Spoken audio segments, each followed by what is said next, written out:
Kurt Scobie tomorrow, and Kurt Scobie is no stepping stone. I know, he may not be known throughout the whole boxing space, but very good record. And, this will be a step up for Kurt Scobie, of course. He's going across the UK to make a name for himself as well. But Adam Azim, this may be the litmus test for him as well, as far as how we should look at the future of Adam Azim. And we'll talk about all that and put that into perspective, of course. Shout out to everybody who is in the building right now. We will do a roll call. Shout out to everybody in the building. Flexing and Stepping in the building says, what up, Clay? What up? Flexing and Stepping. What's good with your family? Hope everything's good with you, man. Bug Boxing, I see you there in the building, man. With salute. AK Crowder with the spiritual super chat. Blessings, brother Claymore. Blessings back at you, man. Thank you, man. Woo in the building. What's up, Queen? What's good, Woo? How we doing, man? SOB TV. Salute to SOB TV in the building, right? Angelo should be in the back. I think he's in the back. My brother Ray Davis is here. He's probably in the back too. Let me see. Yeah, I see them both in the back. Actually, they're both back there floating around in the back. So we're gonna bring those guys up. A lot to talk about today, man. I think, and oh yeah, we also got to talk about Virgil, right? Last time we spoke, Virgil Ortiz, Jaron Boots Ennis, and like I said, this story between Virgil Ortiz and Jaron Boots Ennis is going to continue developing, right? It's going to continue to get layers to it. We're going to continue to see things develop one way or the other. Are we going to see that fight next? Is always going to be the question. I think everybody just kind of has to leave that up to themselves. We're all speculating in one way or the other. Obviously, what we're noticing and we're realizing in boxing in general, but in this fight, we can just isolate it here with this fight, is that there's so many moving pieces, especially to big fights, and definitely way beyond the fighters wanting to fight, right? But I think the fighters wanting to fight is the foundation to it all, right? That's where the beginning of the process starts at. But obviously, there's a lot of pieces that need to be moved around. Virgil Ortiz spoke for himself the other day. Shout out to Virgil Ortiz, very transparent with the boxing space, spoke his mind, spoke where he stands as far as that conversation is concerned. And we'll discuss that on the panel today as well. All right. And, definitely let me know how you feel. Hit the like button as you step into the building. Super important. Helps the channel go where it needs to be. And subscribe to the channel if you haven't done it, right? Let me take a moment here to go ahead and bring up some people off the panel here. Let's see here. I got my brother. Hold on a second here. Wallan. Hold on one second here. Oop, is this gonna work? Okay, this kind of works. Hold on one second here. Let me make a move here. Let me do this right here. I gotta move things around. Look weird. What's up? Let's do this. Let's do that. Shadow, do this here, bro.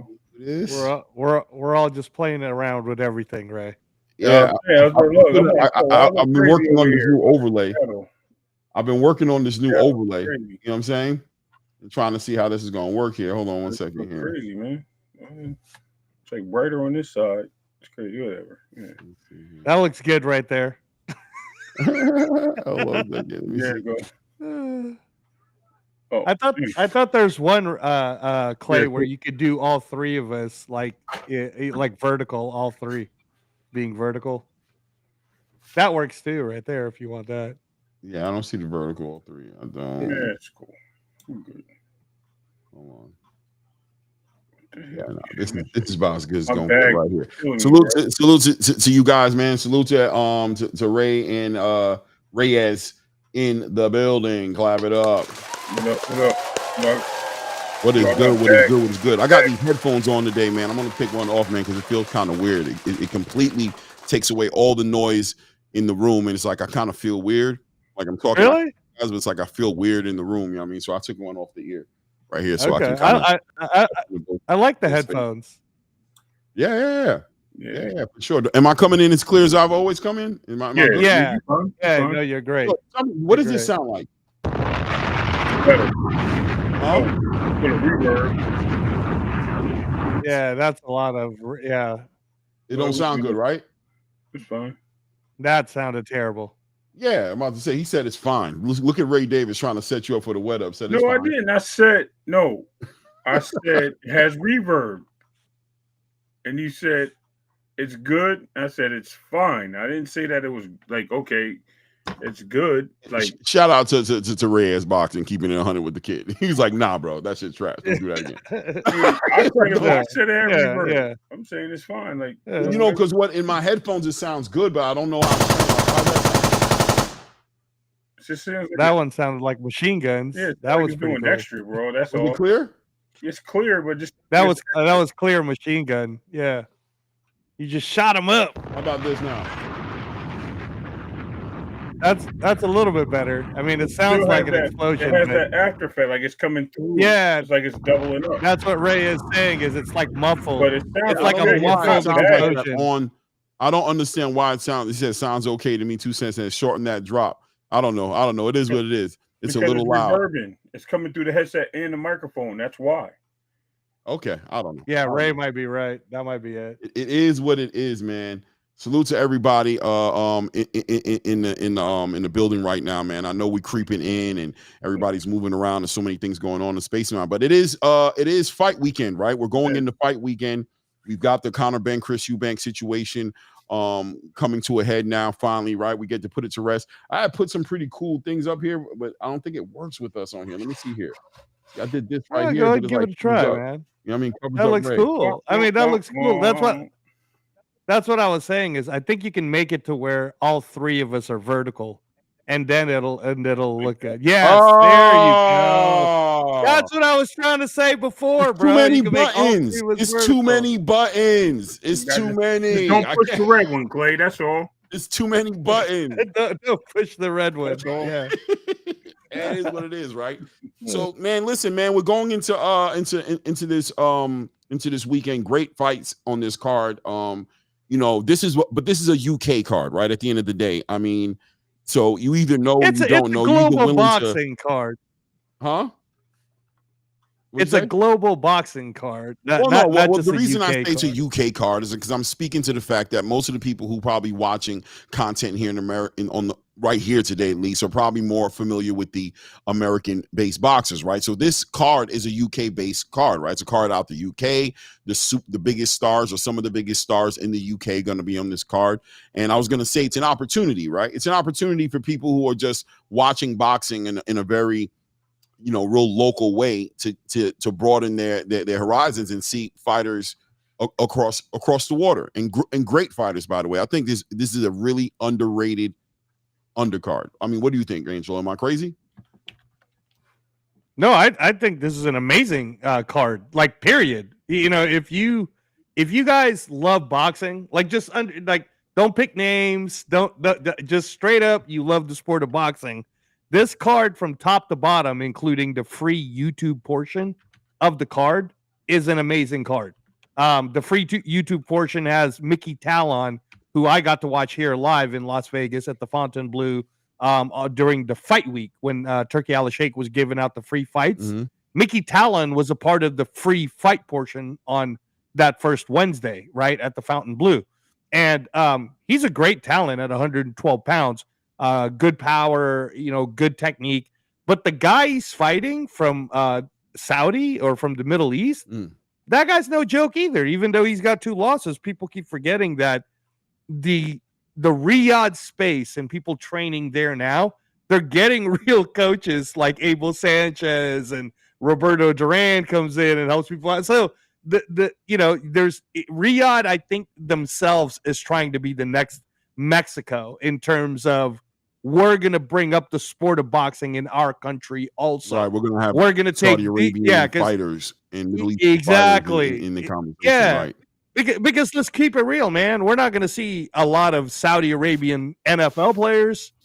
We might see some Saudi Arabian NBA players, maybe, but for the most part, they're built like Filipinos, man. They're built for boxing. So, right. They're bringing the coaches. So, yeah, and then just like you said earlier, Clay, from top to bottom, if you look at the main card, if you guys are a part of the group that's paying $60 because you just want to pay for this one, or if you're one of the ones just dropping it down and saying, take my $450 now, and that way I don't even have to think about pay-per-views for the next 12 months of my life. Either way, I would say from top to bottom, starting with the main card, moving all the way up to the main event of Eubanks Jr. versus Connor Ben, the rematch. This is a great card. I don't know what you have to complain about.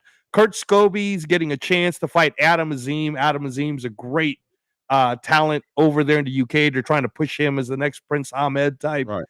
Richard Riakporhe is a great heavyweight He fight looked to great watch. today on the scales, man. Coming up from He cruiserweight, looked he looked good. real good. But let me tell you something, right? Remember what I said to you about how things change when you give people a chance. Remember how Josh Padley beat Turkey Al Sheikh's favorite fighter, Mark Chamberlain, right? So the thing that most people in the American space don't know about Tommy Welch is the son of Scott Welch. And if you've ever seen the movie Snatch with Brad Pitt, Right. Scott Welch is the guy who punches Brad Pitt in that famous scene, right? So Scott Welch was a former Commonwealth champion himself. Scott Welch is the guy who around that Chris Eubanks Jr. They all grew up with each other. So even though if you look at Tommy Welch's record, it doesn't look that good. Just realize, A, this is heavyweight boxing. B, he's only 30 years old. He hits hard himself. They call him Hellboy. And I'm telling you, man, if Riakporhe isn't in his game, Clay, you might see a new star in Tommy Welch on that fight. So if they're going to do something crazy like plus 1,000 against Tommy Welch, I'd put some money in Tommy Welch just because heavyweight boxing, bro, you never know. All right. You got people taking cocaine on the day of an event. So it is what it is, man. There's a lot to talk about, man. We're going to talk about all those, a lot of those fights, not all of them, but the standouts, I think. And that's one of them definitely that I think people are just under not really looking at the right way. But you also got Jack Catterall on there, obviously. With Bozy, and you got Bozy and Bomac out there. So we got a lot to talk about. Ray, what's good with you, man? How you feeling, man? I see you yawning. I know. Man. Know No how that sleep go, today, man. bro. No here, sleep man. What's today. good? Kids working, so it's driving me crazy. I got like freaking got a show to go to in a little bit. Geez. But all this boxing talk has got me going crazy, man. It's Google Gaga, man. It's everything around the world going on right now. And then the Chris Eubanks and Conor Ben weighing was just diabolical, man. These guys everybody on that card looks great. Like it does look like it's very professional. And it's clear to say that when we see these things happen in our country, we get a lot of the antics, we get a lot of the cussing, we get a lot of the negative publicity, because in the States, that's what we all about that energy, right? And I'm not trying to disrespect us as a fan base. What I'm saying is, you get the athletes are a little bit more like cringe, in my opinion, when you look at the global scale. And when you see something like this comes off, even when they're talking trash, it's respectable. Like, come on, man. Like, we don't get the same energy. And like, I was listening to the press conference. I'm like, man, this is great. Okay, yeah, Eddie's got to use his little flashcards because I thought that was genius. I thought what Eddie did was genius. Bro. I loved it. People, I heard Ade Adalopo speaking on it, and he was like, he wished Eddie would have said something. But no, I felt Eddie, man. You're just gonna cut me off. You're not gonna let me speak. And in all honesty, the way Chris Eubank was reacting to it, Eddie was getting under his skin, right? Yep. Because as Chris Eubank was trying to get on with his conversation and do his thing, you couldn't talk over the boards, right? And then he had the music playing in the background. That was just like, that just made it so perfect. So you heard, did you guys literally give up, right? Like you heard him go, man, I'm just gonna go ahead and let him, because he was like, well, I might as well do my thing. He was trying to make it like I want it, right. well, clearly I shut him down, so I might as well go into my thing. And Eddie's like, yeah, no, we're gonna continue to do this thing, and the music will keep playing. The crowd was reacting to everything Eddie said. The crowd was reacting, so clearly the crowd was not paying attention to him. Well, it was well thought out. It hit the way I think it was supposed to hit, and dare I say, it took a little bit of the edge, not only off the room, but off of Chris Eubanks' cringy impact at times, right? Chris Eubanks Jr. has an impact sometimes that just makes it uncomfortable and awkward. He's always saying something, speaking to something where you're like, what is this guy talking about? But at the same time, like his father, he has a way of articulating himself that just gets on not only the fighter who he's about to fight nerve, but the people who watching it gets on our nerves a little bit too. You're just watching it like, damn, bro. So I think that was well thought out and well executed by Eddie Hearn. Eddie Hearn. Hold on. Yeah, no, I was Let me gonna shout this out real quick say before I go ahead and get into that, or it'll go by and I'll forget about it. And I did that last time. I actually didn't acknowledge some of the super chats last time. So, culture nerds in the building with the $5 supporting the channel. I appreciate the color in the chat. Says no funny-ish Clay, but are you calling the top ranked card on Tubi tomorrow too? It's stacked too. Listen, is it on Tubi? Is that officially what it is? Is it? Yeah, we don't know, culture nerds. All right. Is it on Tubi? Because we don't know. Tubi, if I can catch it, if I can find it, because I think they've done a horrible job at advertising and marketing, promoting. Right? I don't know at promoting where. You know what I'm saying? It's gonna be StreamYarded by somebody in Malaysia. Right. Man. I have no idea. You know what I mean? So Facebook last time. Listen, brother, it was on Facebook last time. It's been on Tubi. It's been on Facebook. Was the I can't remember what it was, but at the end of the day, I don't care where it's at. To be honest with you, I'll catch it if I can. So if it is on Tubi, bro, I'll call it, man. Especially the main event, obviously, and Emiliano Vargas is on there. Richard Torres is on the card. You know what I'm saying? Lindolfo Delgado's on the card. Yeah, no, it's a great card. It's a great card. Yeah, we wish we knew. I was gonna say, so to you guys, what Clay was and Ray were talking about earlier with what Eddie Hearn had done in terms of promotion. There's a bit of a backstory to it. As you guys know, in the very first hype up to the event in April, Chris Eubanks just kept talking about he didn't even want to hear Eddie Hearn's voice, right? Yeah, so there was a fan. Watching on here. We've been cutting them off. Won't let them talk. So there's the story. That was the reason behind the actual the talking boards, was because he knew that Chris Eubank was going to. And Chris Eubank, like I said, he does that by design. Like he waits. As soon as Eddie speaks, he goes, "You're not going to speak. Nobody wants to hear from you. You're not allowed to speak." He That's part of his. I take control of the press conference of the whole thing. And Eddie Hearn is he's playing chess too. He's very smart, so he's adjusting. He fell for it like 2 or 3 times, actually. You know what I'm saying? But I think after the last time, he understood. Like, okay, so this game that you're playing, this is your Bill Haney thing to a certain degree, right? This is you telling me what to do, shutting me down, taking control of the presser and pissing everybody off. And so the significance behind the board was you can't do that now, because now I'm going to say everything I wanted to say, but you can't cut me off because there is no voice. Right. But let me explain, right? So the way the idea even came about is there was a fan that had messaged Eddie on a DM and said, "Hey, do you know what would be really funny is if you could do the scene from Love Actually." Now, for you movie pop culture fans, if you realize about the movie Love Actually, it's one of the most popular Christmas movies to watch every single year. For you guys who are listening to us right now on ATP Combat. Hold on. It's not a white people movie, Ray. It's a all pop culture movie, man. So anyway, it's kind of like watching Home Alone, bro, or like Christmas. Like a wife movie. I mean, look, it's not. That doesn't make it bad at all. But I'm just saying that there's a good chance that the urban culture, or the ethnic, the black culture, whatever you want to call it, probably is not that familiar with this movie. I bet your daughters have seen Love Actually because it's a romantic movie. It's a romance movie. It's definitely a lifetime movie. All right, relax. I know the movie. Anyways, I do know the movie. I do know. Yeah. So if you guys haven't seen it yet, y'all are gonna get out of our live today, and you're gonna go watch it and say, "Damn, Angela was right. That's a hell of a good movie." So, anyways, it's a great classic Christmas movie, and one of the classic scenes is where the guy who's in love with the girl, right? But she's married to his best friend, who's black, by the way, for everybody who wants to know, right? Damn. This is a British movie. All right, it's all English and British. I don't think there's an American character in there.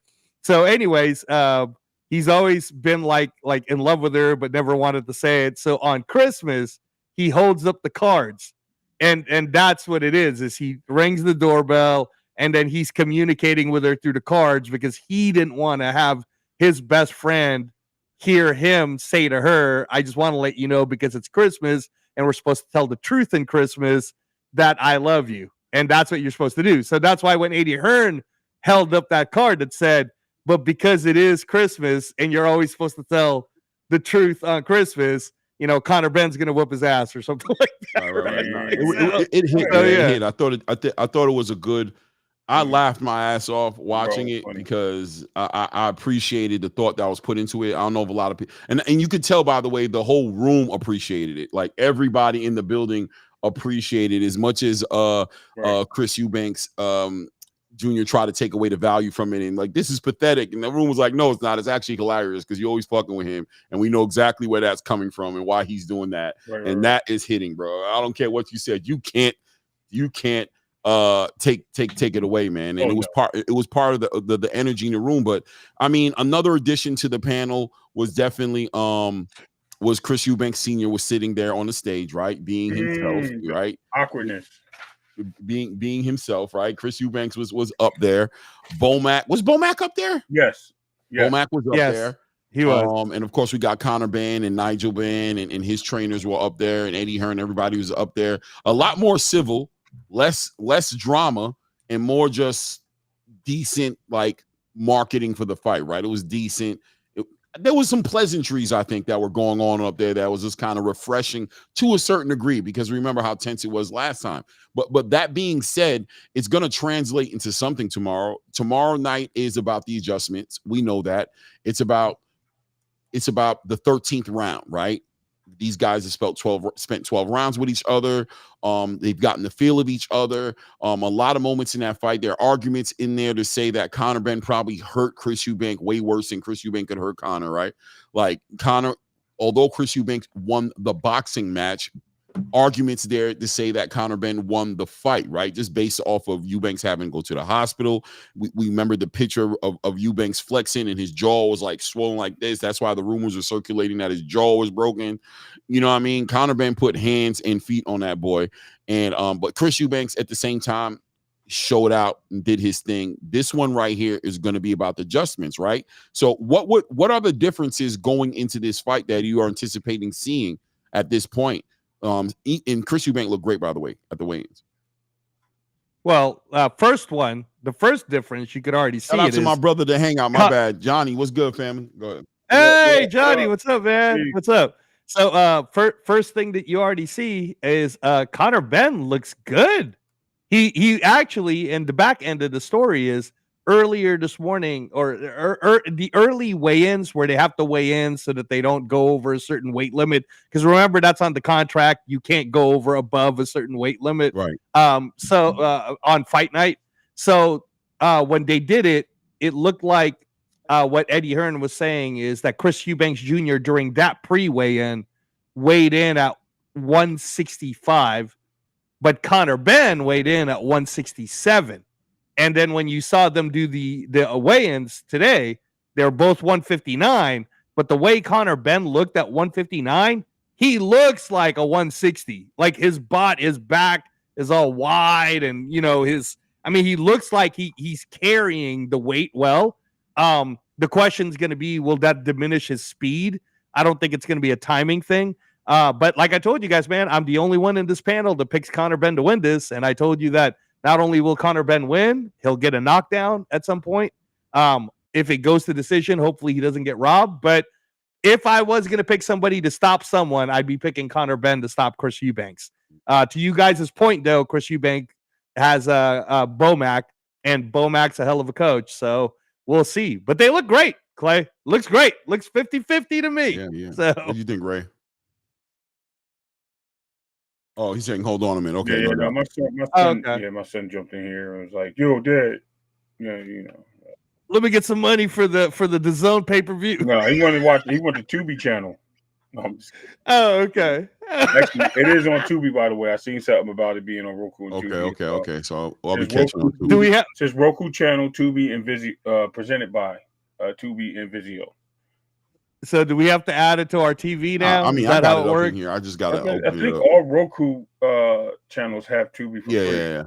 It's like, I think it comes with it's like television and for Roku. it just logs into your Google or something like that. So I don't know. Man. But Come on, Top Rank, get your ish together. Yeah, Sure. Yo, for real.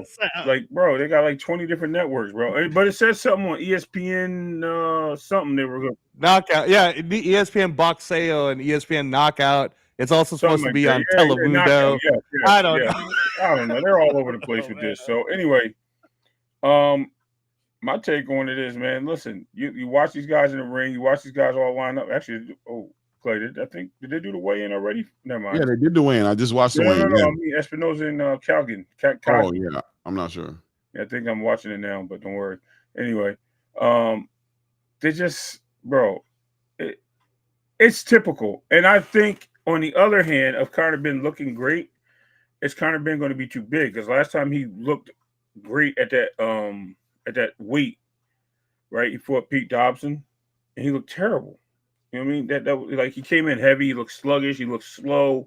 Um, yeah, he got the win, but it wasn't the kind of Ben that we used to. We knew that was his second fight coming off the egg gate. And I just don't know if the weight's going to solidify. Maybe he belongs there. Maybe he adjusts. You know, his last three fights have been 157, 150, 158. No, 154, 157, now 160, and then now another fight at 160.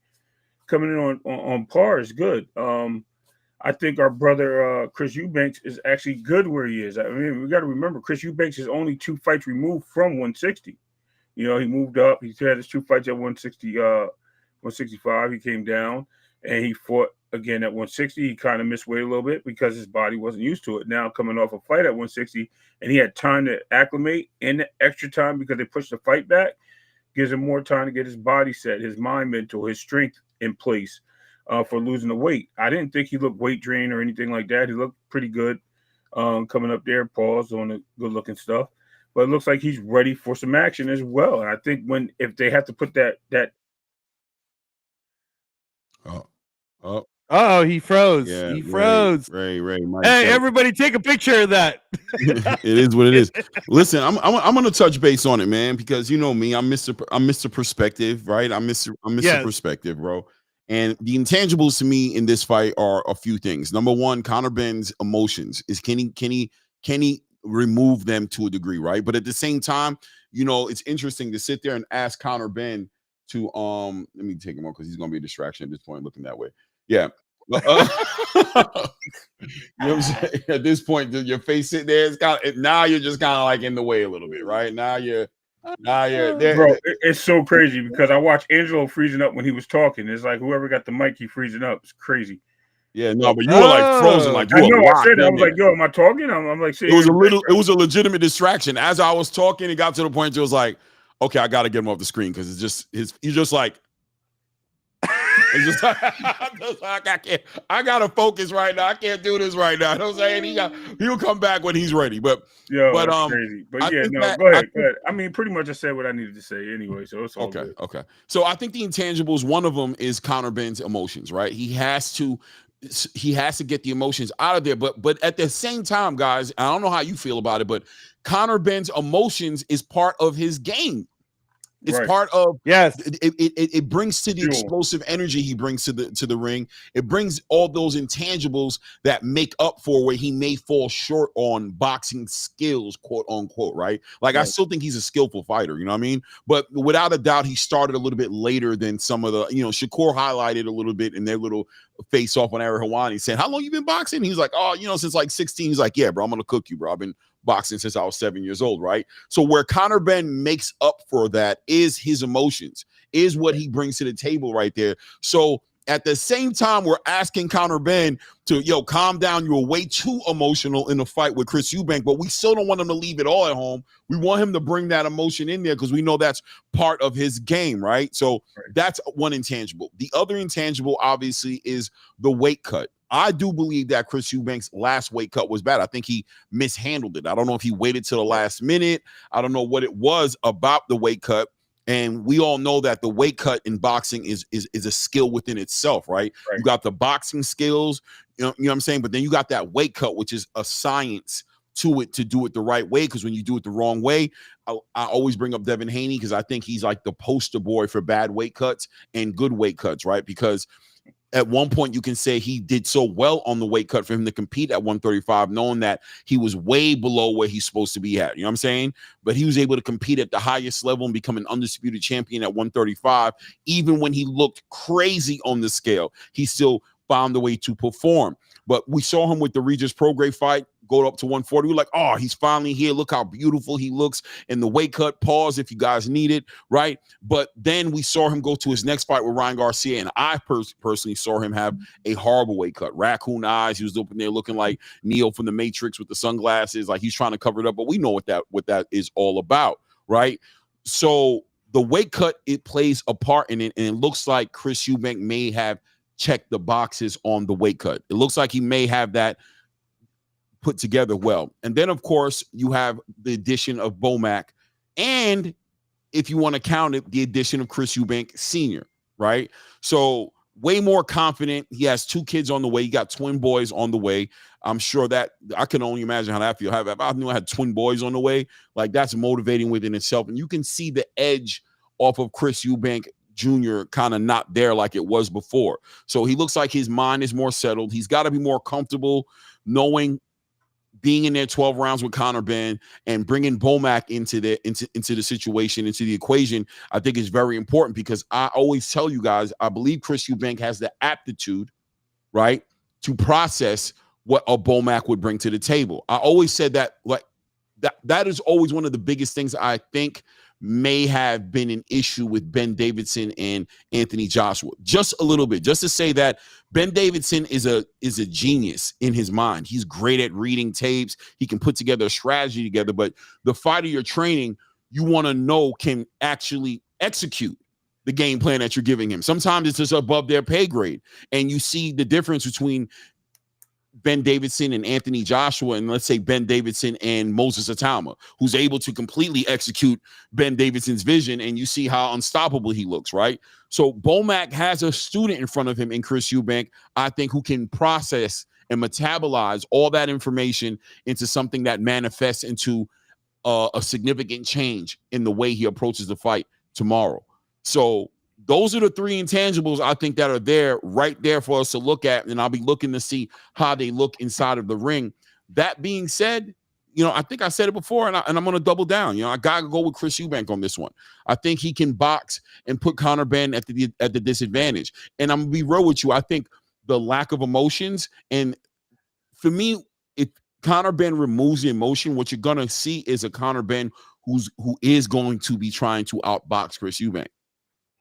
Yep. And I don't know how he does on that stage. I think his thing is his thing. It's kind of like Deontay Wilder, right? His thing was his thing. Like, as soon as you start trying to add those layers there, and you start having them think a little bit too much in the ring, you risk getting the result we got with Deontay Wilder.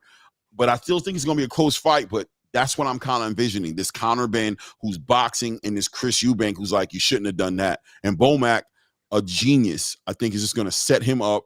I think he's going to be getting the best corner work. So even if he has a bad round, I think when he comes back into that corner, he's going to have a real voice of somebody who's going to be able to give him some real adjustments to not see that happen in the following round. And we're going to see Conor Benn having to adjust, or we'll see Conor Benn not giving a fuck, excuse my French, and doing him no matter what. And if that's the case, then this fight could definitely move. It has a bunch of different results that can come out of it, right? Yes, sir. I agree, 1,000%. You know what I mean? It is what it is. It is what it is, man. But I don't want to go away from it. I don't want to go away from this card, but I want to speak on this real quick. I'll bring it to the table right now. Hold on one second here. I want to speak on Virgil, man. So Virgil Ortiz, we saw did the interview the other night. Shout out to Jamel Herring's channel and his co-host Norbs, right? Who was on the channel, and they got Virgil Ortiz on there, man. And what a refreshing thing to see a fighter kind of on the level of Virgil, right? Virgil's kind of up there. Like, he's right there on the cusp of like going into like some sort of stardom, right? He has like some star power. And usually those fighters don't just pop up anywhere and everywhere, right? But I think Virgil Ortiz Jr. has a relationship with Jamel Herring. I think they play like video games like Call of Duty with each other and stuff like that. So they were able to make that happen. And convenient for us as boxing fans, as the whole entire space has been bubbling about this Jaron Ennis fight with him, and trying to figure out how to look at it. And, we wanted to know what he meant by fighting Errol Spence next, and that being a dream fight. And what did that mean? You know what I mean? And we saw the zone respond to the whole situation, pretty much shooting that down and making the Ennis fight their biggest priority. So I wanted to hear what Virgil had to say about it. Did you guys get a chance to look at that interview by any chance? You guys finally get a chance to go back and look at it? No, just what I saw and what I heard from the Greg Hackett session is pretty much where I was with it. I don't think I adjusted to anything other than that. Okay. And you neither Reyes, you didn't really get a chance to look at it either, right? Yeah, no, I've been too busy listening to the Eddie Hearn interviews on how real the Jake Paul, Anthony Joshua thing is, which I've been sending you guys. And the DAZN, I also saw the DAZN CEO speak about pay-per-view, which I sent you guys. So I don't know if you guys caught up with that, but no, I'm sorry, man. You're our news when it comes to Virgil Ortiz. No, it's all good. It's all good, man. I saw the interview, and Virgil. First of all, this is the new era of boxing that I believe we're getting ushered into, and I hope people are able to transition into it. And what is this era? This is the era where everybody gets celebrated, right? Nobody's really the bad guy. This era that we were on the back end of is there were bad guys, there were liars, there were this guy's doing this. I don't think when we're talking about this Virgil Ortiz Jr. and Jaron Ennis situation, we're not dealing with liars, right? We're dealing with perspective. We're dealing with business being done. Right. We're dealing with new generational talent being rolled out the right way, right? Like, I can appreciate and resonate with even an Oscar De La Hoya, who gets on my nerves from time to time with the way he deals with the media. But I mean, I guess he's just doing his job. But at the end of the day, there's a way to do things. When you have a talent that you're managing and you want to push him the right way, right? And I think that has to be taken into consideration, unfortunately, because as a boxing fan, we don't care. We shouldn't care. We just want what we want. But if we want real answers, then we have to take those things into consideration as to what answers we're getting and why we're getting those answers, right? So this situation, Virgil Ortiz, speaking to the space, had to know he's going to face a lot of questions about Jaron Ennis. And shout out to Blue Blood, shout out to Greg Hackett and all those other guys who popped up there to speak to Virgil Ortiz. Virgil Ortiz did a good job sitting inside of the fire, not being swayed. I've always told you guys, I talked to him before, he's a very intelligent young man. Like, he really, really is super intelligent. I think people just don't understand. Like, a lot of these new generation fighters, I'm not to say the old generation were dumb or nothing like that, but these new generation fighters, you're looking at Sebastian Fundora, for example, he's getting ready to get some engineering degree from Harvard, right? You're looking, what I'm saying? Virgil Ortiz is one of those guys too. He can legitimately go to college and he's boxing because he loves it, right? He comes from humble beginnings. Him and his father, they're not rich or anything like that, but he doesn't fall short when it comes to the intelligence. He's very intelligent. And he was able to answer a lot of questions for us. And what it came down to was, at this point, he revisited, he audited his mindset on the Errol Spence, and he realized that, Errol needs a tune-up.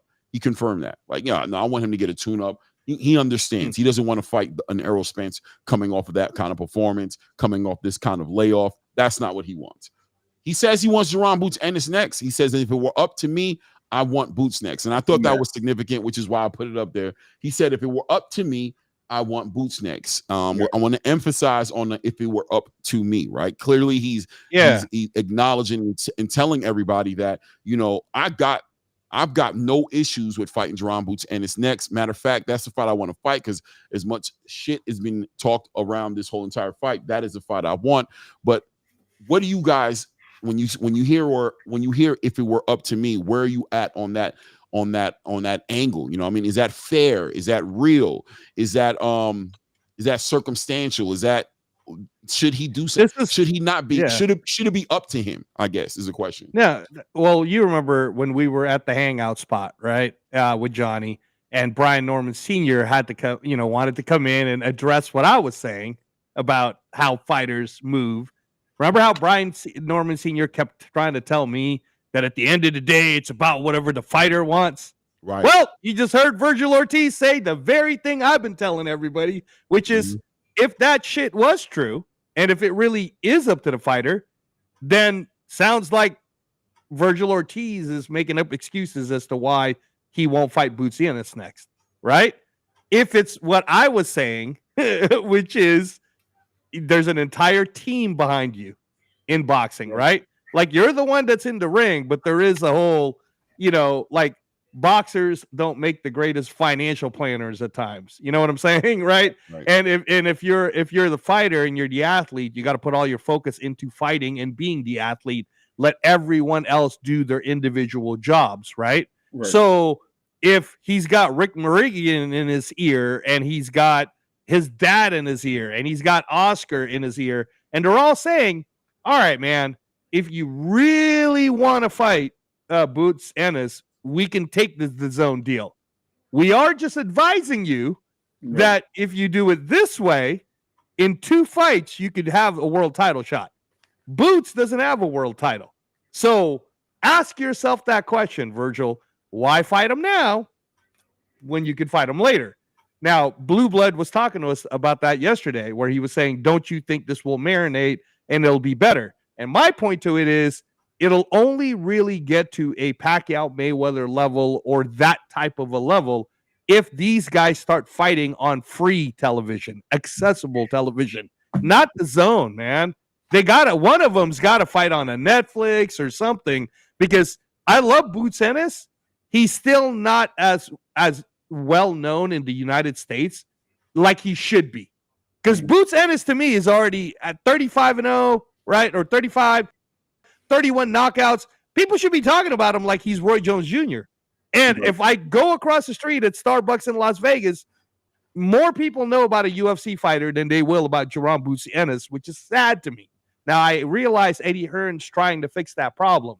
So thank you, Eddie, for having Jerron be with the Philadelphia Eagles and having him around the NFL more. But come on, man. If Virgil, I get it, bro. If you want to go ahead and say if it was up to you, then you're already admitting what I always know, which is there's a whole team behind everybody, and the whole decision isn't really up to you. No doubt. What is up to Virgil Ortiz? Let me ask you this though, right? Not to cut you off, right? And I definitely want to segue into Ray, because I want to get Ray's perspective on this for sure, right? But at the end of the day, can we fault any businessman or any manager or any promoter for choosing to move Virgil Ortiz accordingly at this point in his career, right? In other words, if I can get this guy to a title, if I can get him to be a champion, if I truly believe that I can build up his brand to use the Jerome Boots Ennis fight to get everybody paid, right? Where I'm looking at it like the end all be all. I'm giving Jerome Boots Ennis his flowers.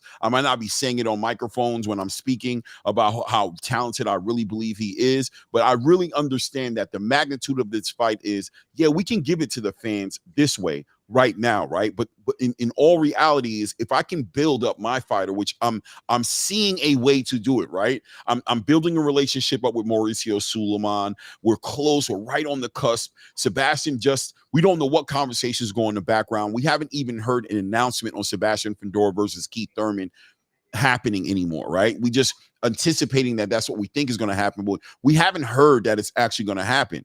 I heard rumors rolling around in the space that Mauricio Suleiman was willing to activate a mandatory for Sebastian Fundora with Virgil Ortiz, something that could only be trumped with a unification. Well, when you look at it, Xander's about to unify right now with Abbas Baharu, and listen, Bakram has a fight. He's about to defend his mandatory against Josh Kelly. Against Josh Kelly. And if he doesn't do that fight, you already hear Eddie Hearn talking about making the fight happen in between Boots and Bakram. So a unification ain't on the table is my point for Sebastian Fundora.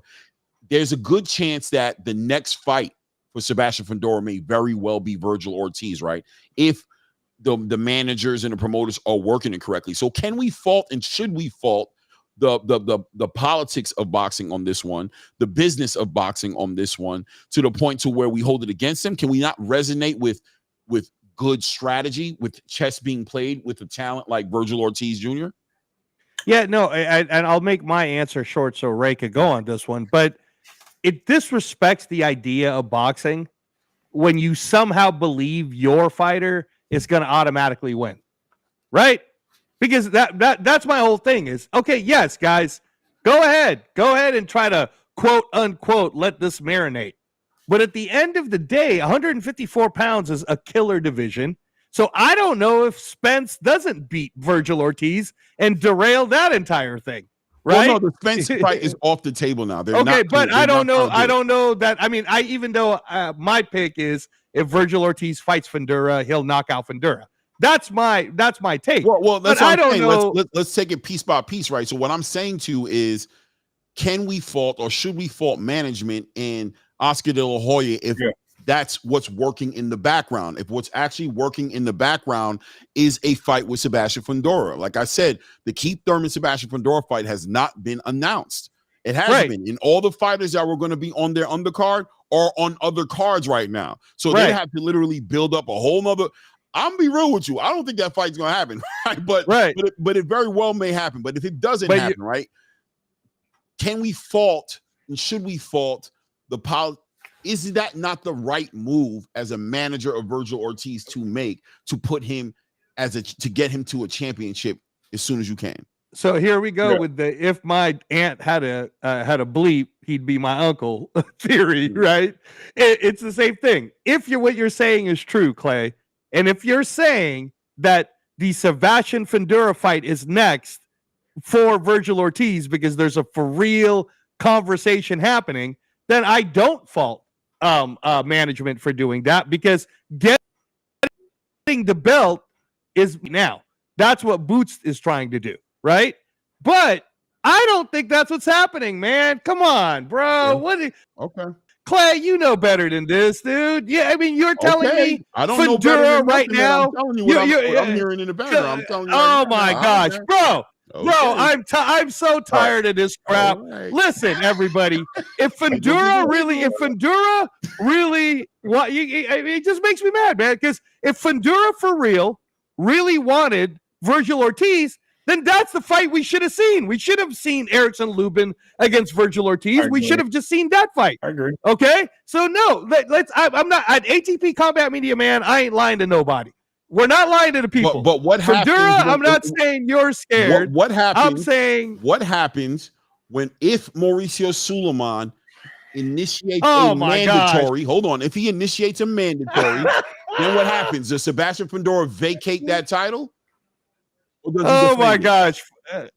Okay. So you're telling me the same Mauricio Suleiman who somehow kept David Benavidez away from Canelo is gonna, he loves Fundora and he loves Virgil Ortiz. I got one. So the same Mauricio Suleiman who got Dimitri Bivol stripped of his WBC title less than a month after he got it. That Mauricio Suleiman may get involved in it depending on where the money's at. Is there an argument there to say that Virgil Ortiz has more of a machine behind him, more money behind him, and offers Mauricio Suleiman more money as a businessman than Sebastian Fundora, who has a promotional company behind him, who can't even deliver on a card because he's had injuries. He's vacated one title. Like, what is Sebastian Fundora? Has he translated into this big star that Mauricio Suleiman may want to be involved with over a Virgil Ortiz? Does he protect Sebastian Fundora? And why does he do it? What does Sebastian Fundora bring to the table that is worth protecting behind a Virgil Ortiz Jr. becoming a champion and then making a big fight with Mauricio Suleiman, and by the way, be in the pocket of getting money from Turkey Al Sheikh and Riyadh Season? Mauricio Suleiman just needs the motivation. The question is whether or not it's there for him or not. Well, go ahead, Ray Davis. So listen, let's start with this part, with the end that Clay's just talking on. The money is with Virgil. Absolutely. Absolutely. If I'm going to take a chance, I'm going to take a chance on the guy that's more active, the guy that has a shot at making my my belt great, defending my belt. Even if the belt is stripped or he drops the belt, right, in the force, it's going to happen. We already know that there was something in the works anyway when they canceled this fight due to a hand injury, which is very suspicious. And we hear rumors already talking about Fundora in January instead of Boots anyway. We heard the Earl Spence thing come up. Who cares if that's there or not? I don't think the Zone or any other network, Golden Boy, decides to go with that Earl Spence route over Boots Ennis when there's money involved. That's number one. I mean, I get it. Cowboy Stadium, you got the hometown thing. That may be better on the generated of the back end side, but we're talking about the promotion in the live gate of the pay-per-view or the television side, the viewership. That's also a big pocket bender. So in that part, I think that doesn't make sense. So now you're bringing in Fedor's name, a guy that has a championship. De La Hoya doesn't have a championship. He's very close, believe it or not, with Mauricio Suleiman. I've even heard of rumors. I'm not going to say anything about exchanges and numbers exchanges. I'm talking about phone numbers, by the way, being exchanged between them.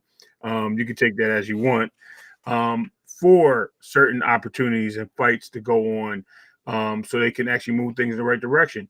You got to remember, the green belt represents the culture as well as the people of Mexico. Believe it, even though it's a championship belt, it's global. It still represents Mexico.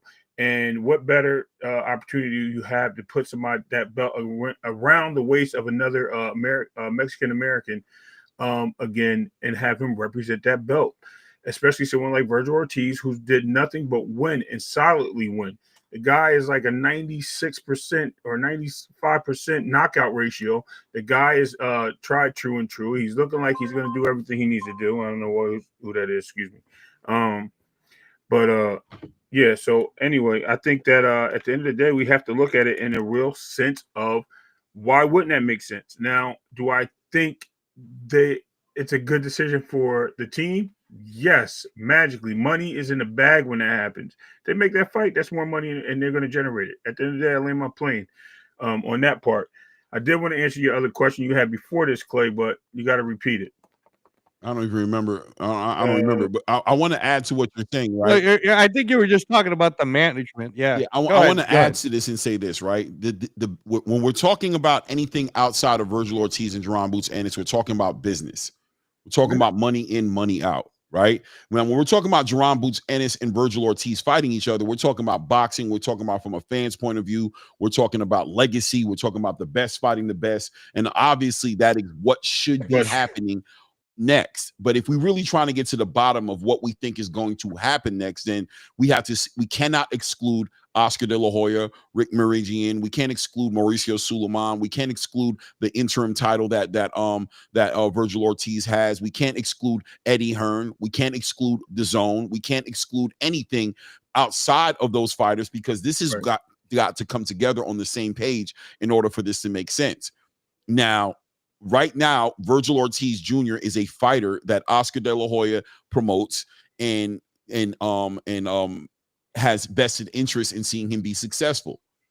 He just coming off of a great performance against Erickson Lubin. Oscar De La Hoya has to be salivating right now. His hands have to be, he has to be in the background like this right now, like he's feeling it, right? Mm-hmm. This on the entry of Dana White and Turkey Al-Sheikh making all these moves and TKO and Zuffa boxing and all these different things that's moving around. Oscar De La Hoya is going to want to move his chess pieces accordingly, without a doubt, right? That being said, though, we can make him the evil guy, right? We can make him the fork-tongued snake of a manager, the guy who we shouldn't trust. But we can also be like, you know what? If I'm in Oscar De La Hoya's shoes and I have Virgil Ortiz as a fighter, how would I move with him, right? I'm not a manager, but how would I, right? Right now, I think it's fair to say Virgil Ortiz Jr. has options. I think Jerron Boots Ennis has his own set of options, and I think Virgil Ortiz Jr. has his own set of options outside of the fight between those two guys. He's been sitting on this interim title. He fought Serhii Bohachuk, got the title, defended it against Israel Madrimov, and now he just defended it against Erickson Lubin. He has an argument there to say that he has the better resume at 154, that he's earned himself a way at 154 to be in the position that he's in. And the question is whether or not he should take advantage of that work that he did, or whether or not he should fight Jerron Boots Ennis, a fight that the fans actually want. But in reality, if you remove Jerron Boots Ennis' name and just make him a fighter, there's an argument there to say that that's not the fight that should be made next for Virgil Ortiz. There's an argument that's there to say that, no, he should cash out on the work he's done at 154, that he should cash out on that he's earned himself a right to cash out on it, not only monetarily, but legacy-wise, if it's a title, whatever he wants. So once again, I put it out to the space. I'll talk to you guys about it. I mean, everybody can figure out where they sit on it, but isn't there an argument there to say that Virgil Ortiz may want to fight Jerron Boots Ennis next, but it may not be the fight that should happen next for him? To my point, and I promise I'll be quick. Also, I just want to keep in mind when we talk about Mauricio Sulaiman even getting involved, let's look at what happened with Matias and homeboy over at PBC. PBC not having active fighters. What did they do? I swear that this guy won the fight against Matias. I forgot his name. I don't know why I can't remember. So you're talking about Puello. Yes, I Alberto almost said Puello? Paro. That's why I didn't want to say it. But yeah, Puello, right? I swear Puello beat him by a round. But at the end of the day, it moves the needle when you have a fighter that's hard to get a fight. Nobody wants to fight because of his risk. But then at the same time, he's a more busier fighter. He's more active as a champion. He's going to be more active as a champion of defending that title. So why not move this guy into position and hold on to the belt as opposed to this guy who's going to be fighting, we don't know, one time a year, maybe, if we can get him on a card to fight. So it does make sense for them to move the belt into the hands of somebody. Because when did Fedor fight? Once this year, and then once last year, and then once a year before that? Well, he fought Tim Tszyu. Yeah, I'll look up the exact, but he fought Tim Tszyu this year. Then he fought someone else too. So he fought Joel twice Booker this and he year fought Tim already. Tszyu this year. Okay. And then he was off Yeah, pretty much a year that's before what it that, was. right? Almost.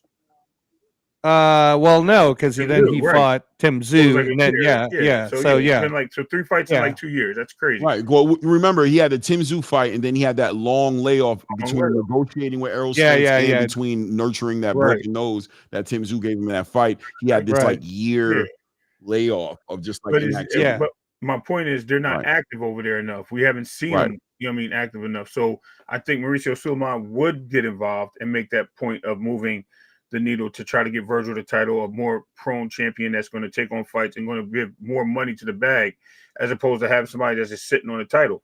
Hence why the WBA probably got involved and was like, look, man, you take that fight, we're stripping you. So I mean, it makes sense. But and I want you to stay there because I'm right there with you. I'm actually going to give you a little something and give it back to you and just add this to whatever you're saying in your thought process as far as, and I love the angle you're hitting here of the activity, right? Because maybe not necessarily the activity of Sebastian Fundora in particular, but just the PBC's ability to roll out events. Is that being taken into consideration that Gervonta Tank Davis and Lamont Roach's event canceled? Now Sebastian Fundora and Keith Thurman event canceled. How much weight is somebody like Mauricio Sulaiman putting on that to say like, damn, bro, you guys need to get your shit together? Is it getting to that point to where the interest of this fight with Sebastian Fundora and Keith Thurman isn't even gathering up any steam? Nobody's even asking for it. Nobody's even asking for Sebastian Fundora. The only reason Sebastian Fundora's name is coming up in conversation is off the strength of the title he's holding and getting into the conversation of fighting a Virgil, a Jaron, a Bakram, a Xander Zayas. Nobody's studying this fight with Keith Thurman. So if the rumors, and I'm telling you, I've heard the rumors that Mauricio Sulaiman I've heard rumors that he was talking about activating this mandatory. And I got to believe Oscar De La Hoya and Rich Meridian, I hope that's his name. I can never say I got his name right. Yeah, Meridian. You got to believe that they're pushing Mauricio Sulaiman now, right? They're calling him like, yo, bro, are you really going to sit here? You know, as doing their job. Are you going to sit here and just wait for this Sebastian Fundora? Do you see what's going on over there, bro? Look, we got the big fight. Virgil just came off of a great performance with Erickson Lubin. The Zone is all in on making a big fight for this guy. Turkey Al-Sheikh is involved in this. We're talking about big money, bro. I say scratch Keith Thurman. Let my fighter and Sebastian Fundora get into a fight. Sebastian Fundora's team has got to be open to it. Samson Lekowicz has got to be open to it. Even though it's a big threat, it's a payday, considering that they don't have nothing lined up coming up in the future. Nothing has been announced. Is this not in a real way, this is something that legitimately could be on the table for Virgil Ortiz? And why would he entertain a Jaron Ennis waiting, even if he's floating right now, off the strength of this potentially happening? Isn't it worth him sitting still for a second? No. Now, Clay, again, no one's going to argue your point because that point all makes sense.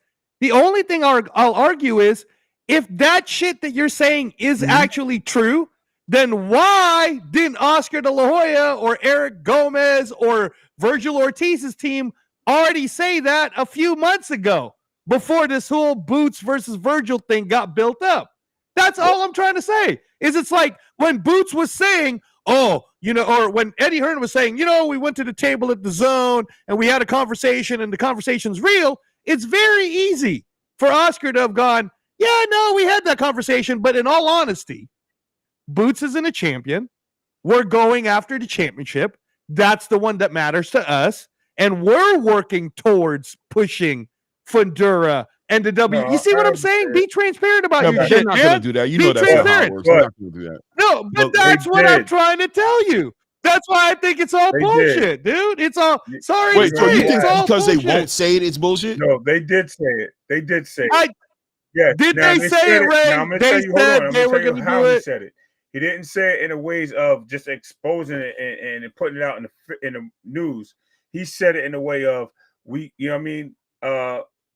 Neither one of them were champions. We want Virgil to become a champion. Think of all the little hints and cookies the crumbs they were dropping, right?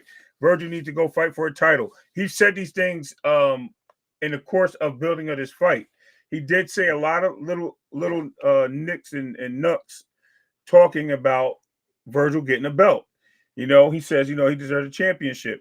Then they actually even put down Boots, believe it or not, the week of the Boots fight. You even heard Oscar put down Boots saying he's not even a champion. So literally, they have been behind doors sneakily saying, like insinuating little. Yes. Right. I agree with you. I agree with you. He's been dropping breadcrumbs for that. I think that he has been saying it without saying it. Yeah, I think it's possible, man. I mean, once again, big time speculating. Look, man, big time speculating going on right now, right? Like nobody. I'm speculating, but I'm also telling y'all the truth that there is. I've heard in the background, Mauricio Sulaiman may be thinking about activating that mandatory. I'm just telling y'all that's what I'm hearing, right? So, I don't know if it's gonna happen or not. Yeah, Clay, can you put that one up? That financial wilderness put up. This is why TKO.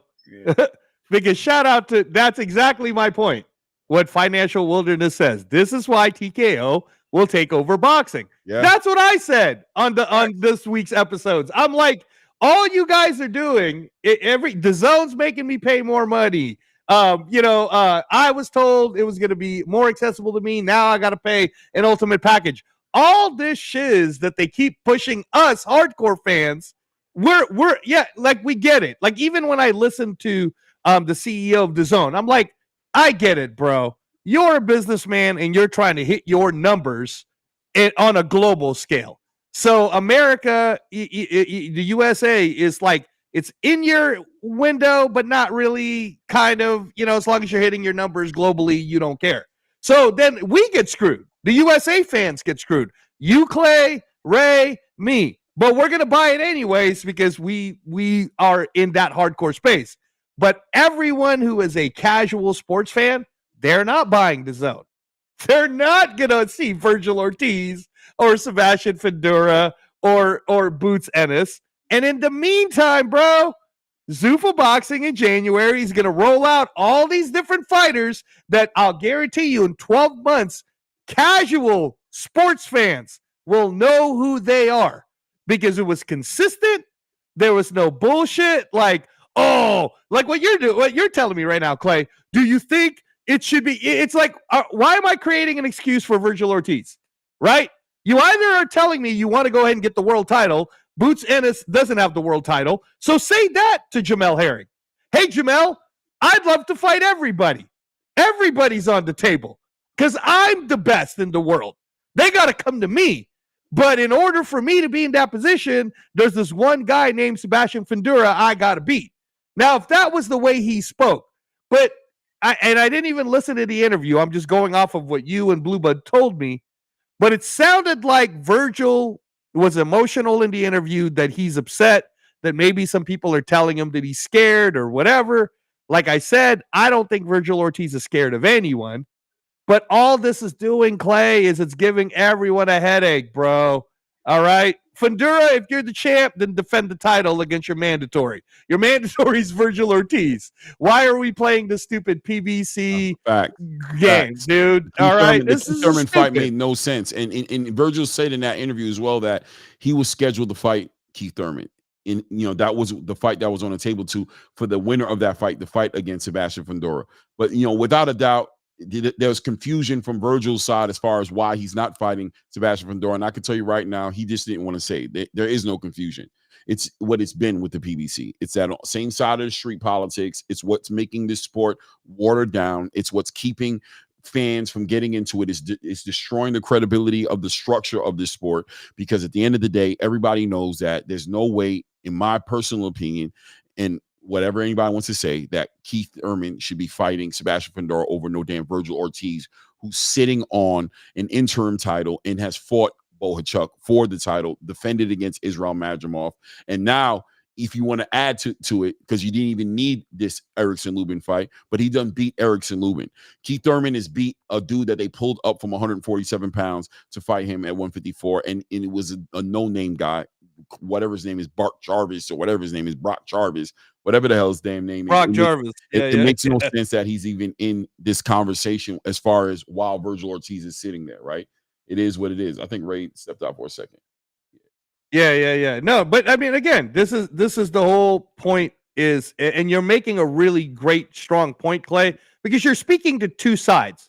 You're saying, hey, coming from the fighter's perspective, should we fault a guy who is supposed to have the right to fight for a world title? No, we should not. Virgil Ortiz should 100% get a shot at the WBC the same way Benavidez should have gotten a shot against Canelo. Right. But I'm talking to the people that are in charge. You guys keep messing around so damn much.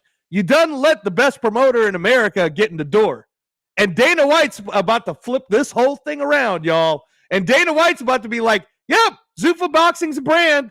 Yep, Zuffa Belt matters. And Zuffa Belt gets you to the ring rankings. And the ring rankings is really what is the only thing that matters. And you and I got to agree on that one, Clay. The ring rankings is the only thing that matters, because the ring belt doesn't have a sanctioning fee. It doesn't have any agendas. It's mainly just the writers that are voting on it or whatnot, right? But the ring belt has always been the main belt. So I'd rather find out who the ring champion is, and these guys keep messing around. They're about to let Xander Zayas get it. You know what I'm saying? I agree 100%, man. It is what it is, man. So let's let that settle where it's at for now. You know what I mean? We don't have so much information, but shout out to Virgil Ortiz for doing the interview, right? For putting himself out there the way he did. You know, and we appreciate it, you know what I'm saying? But at the end of the day, yeah, the politics of the sport is what's hurting the sport. And that's what the TKOs and the Turkey Alstriks and the Dana Whites bring to the table, is they're going to give people an opportunity to see it without that obstacle, right? They're going to get it. We're going to get a chance to see if, you know, the right thing happened, somebody might want to say, right? And you'll be able to compare it and say, okay, there's this version that doesn't have the stars. It doesn't have those names, but the structure is there. And as far as sports entertainment is concerned, you know, isn't that more entertaining than what we have now? You know, do I want the NFL to be the way it is now, or do I want to get into a spot where I'm constantly seeing team managers and owners arguing over budgets, and we not seeing teams play against each other unless it's the right situation with the right network deal? And how much of that would we deal with before football would become trash? You know what I'm saying? So we don't have that. We're going to do this in the reverse with TKO, where we see the structure, where we see the ranking, and we see, and it makes sense who's next, and people earn their spots and become champions. The best fight the best. And I think the fighters develop way more honestly that way, in an honest way, get better. A lot of fighters have slipped through the cracks with the way boxing is now, and they're getting exposed in the biggest shows, right? We're seeing the matchmaking make them look a certain way, but then we see them get into the ring and we're like, damn, that dude wasn't like that. You know, why do we have to wait to the big show? They sold it. They artificially flavored the whole entire situation, and we got the shit end of the stick at the end when it was all said and done, man. It is what it is. It is what it is, right?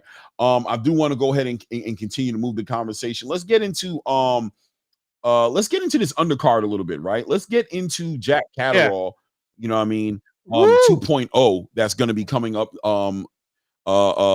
tomorrow, right? Jack Catterall makes this big move, right? He brings in Bozy Ennis. He goes to Philadelphia and he adds this Bozy Ennis's program to his repertoire. First of all, how do you guys feel about that combination? Does that make sense? Love it. To you? Love it.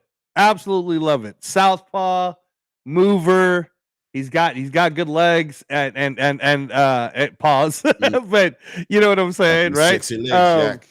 Yeah. I forgot I was on mute. I'm But sitting here talking. I forgot I was on mute. All right. Those legs, man. Something about those legs, Jack. You're absolutely right. I was saying, No, I love it, but man. I was saying I love it because I yeah, think no, he fits the scheme that he's been trying to put into these other fighters that he brought in that were slick fighters. I don't think Jack Catterall is such a slick fighter, but he's a guy that's going to stand there. He's going to go to battle. He's going to he's elusive enough. He has good footwork enough, but he's also a guy that looks for the knockout. He looks for the good shots. He's very patient. He's got a keen eye in the ring. Is he the best of the best? No, but I think Bozy Ennis is going to love working with somebody that he doesn't have to force to get in the middle of the ring. They're going to fight like Scooter did the last fight, right? They're going to be like that. He's not going to have the Scooter that fought the fight before that was on the back foot, got dropped coming back off an Inoue loss, right? And Stephen Fulton, if y'all didn't know who Scooter was, he's going to fight like Scooter fought when he just fought. Geez, I almost said Fedora, but whatever. Anyway, you know what I'm talking about. You said anyway. Scooter Davis? No, you talking about Cool Boy? Steve Fulton. Yeah, Steve Fulton. Cool Boy. Well, he ain't Cool Boy. He's Scooter now. I got respect. Huh? Fulton Scooter. Yeah, he's always been Scooter. He just changed his name back to Scooter. Okay. But anyway, Fulton is beat Figueroa with the tactics that Bozy has always wanted him to fight. So now you got someone like Jack Catterall who fights almost that fight. He's going to be there. He's going to do all the things that Bozy wants. When Bozy says, get him up out of there, he's going to go in there and try to get him up out of there. That's the guy that Bozy's been looking for. And I think that's going to be very helpful to him. And it's going to give Bozy a name over in England. You know what I mean? Just like did with Stu. Yeah. I'm interested in it. I don't know how it's going to work out yet. Bozy Ennis is somebody who's made a big impact over the past 2 years in boxing. People have really been watching him and looking at him. He's done great work with obviously his son. He's done decent work with Andy Cruz, good work with Andy Cruz. He's done work. He's working with Stephen Fulton now. And now, of course, bringing Jack Catterall into the fold. I want to see what this looks like. And I do think this is a big opportunity for Bozy Ennis to kind of put his name there in a legit, I don't want to say in a legit way, but kind of like, this is a great litmus test for his style, his program. I want to see what that translates into with a Jack Catterall, somebody who, like I said earlier when I was talking about Chris Eubanks, Jack Catterall has the aptitude, you know what I'm saying, to metabolize Bozy Ennis's style and manifest it into a performance, into the ring.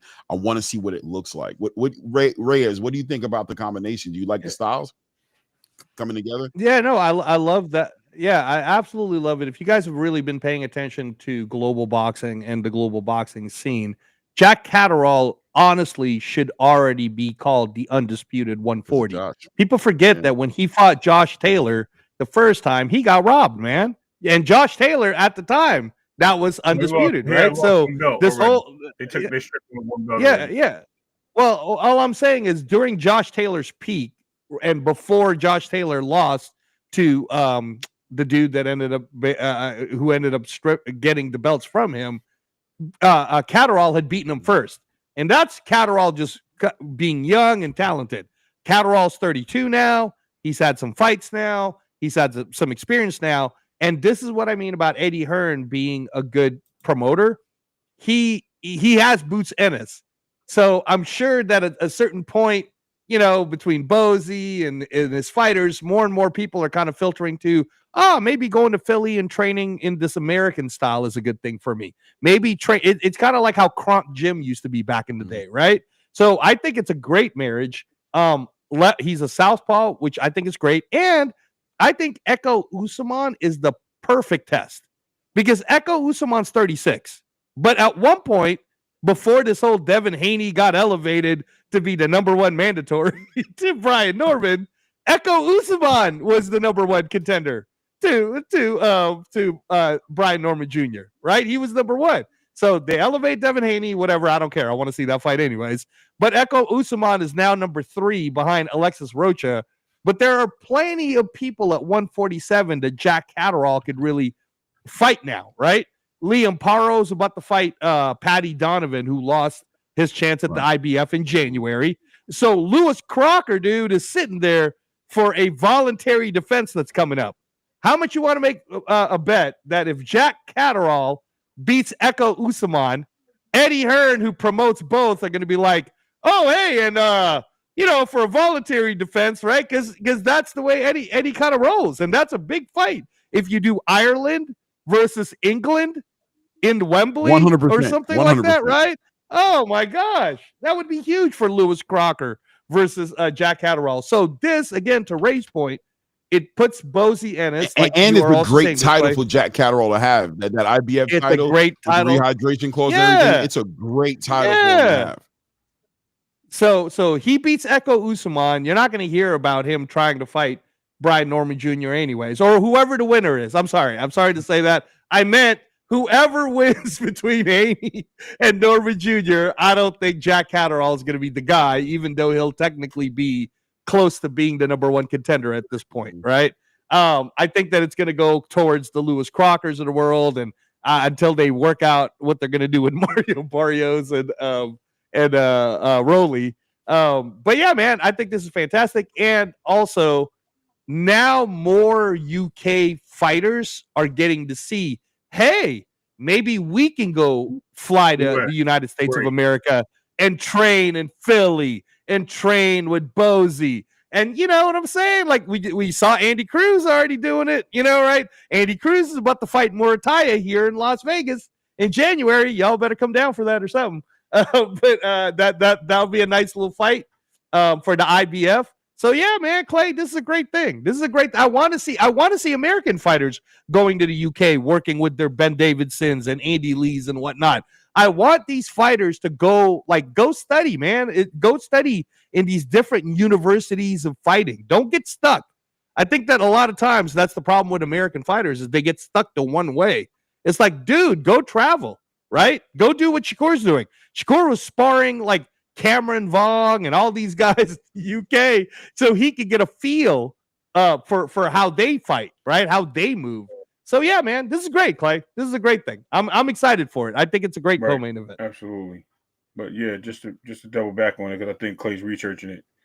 Remember, Rolly Romero was supposed to fight Pollo for the WBA on May 13th of 2024.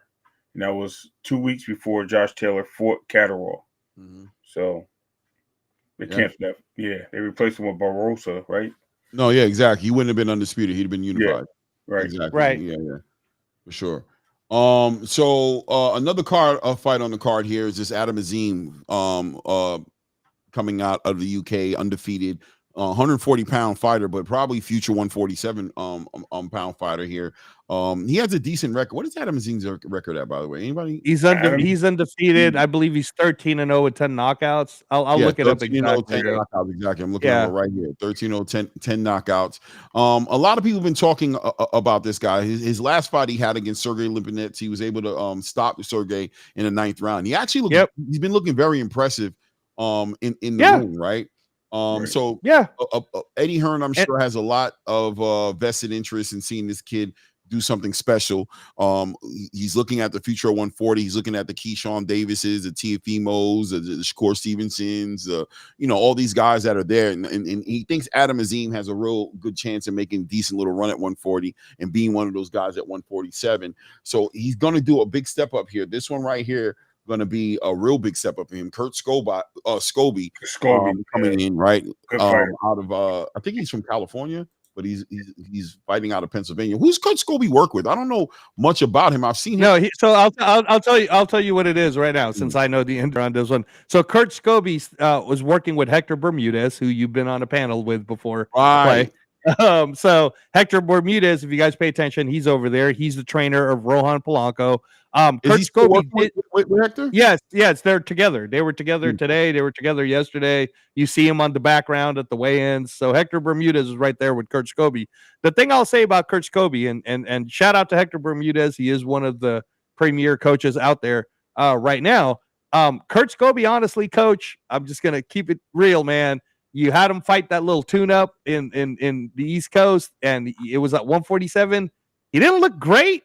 it felt like maybe he was trying out something new. He didn't look great.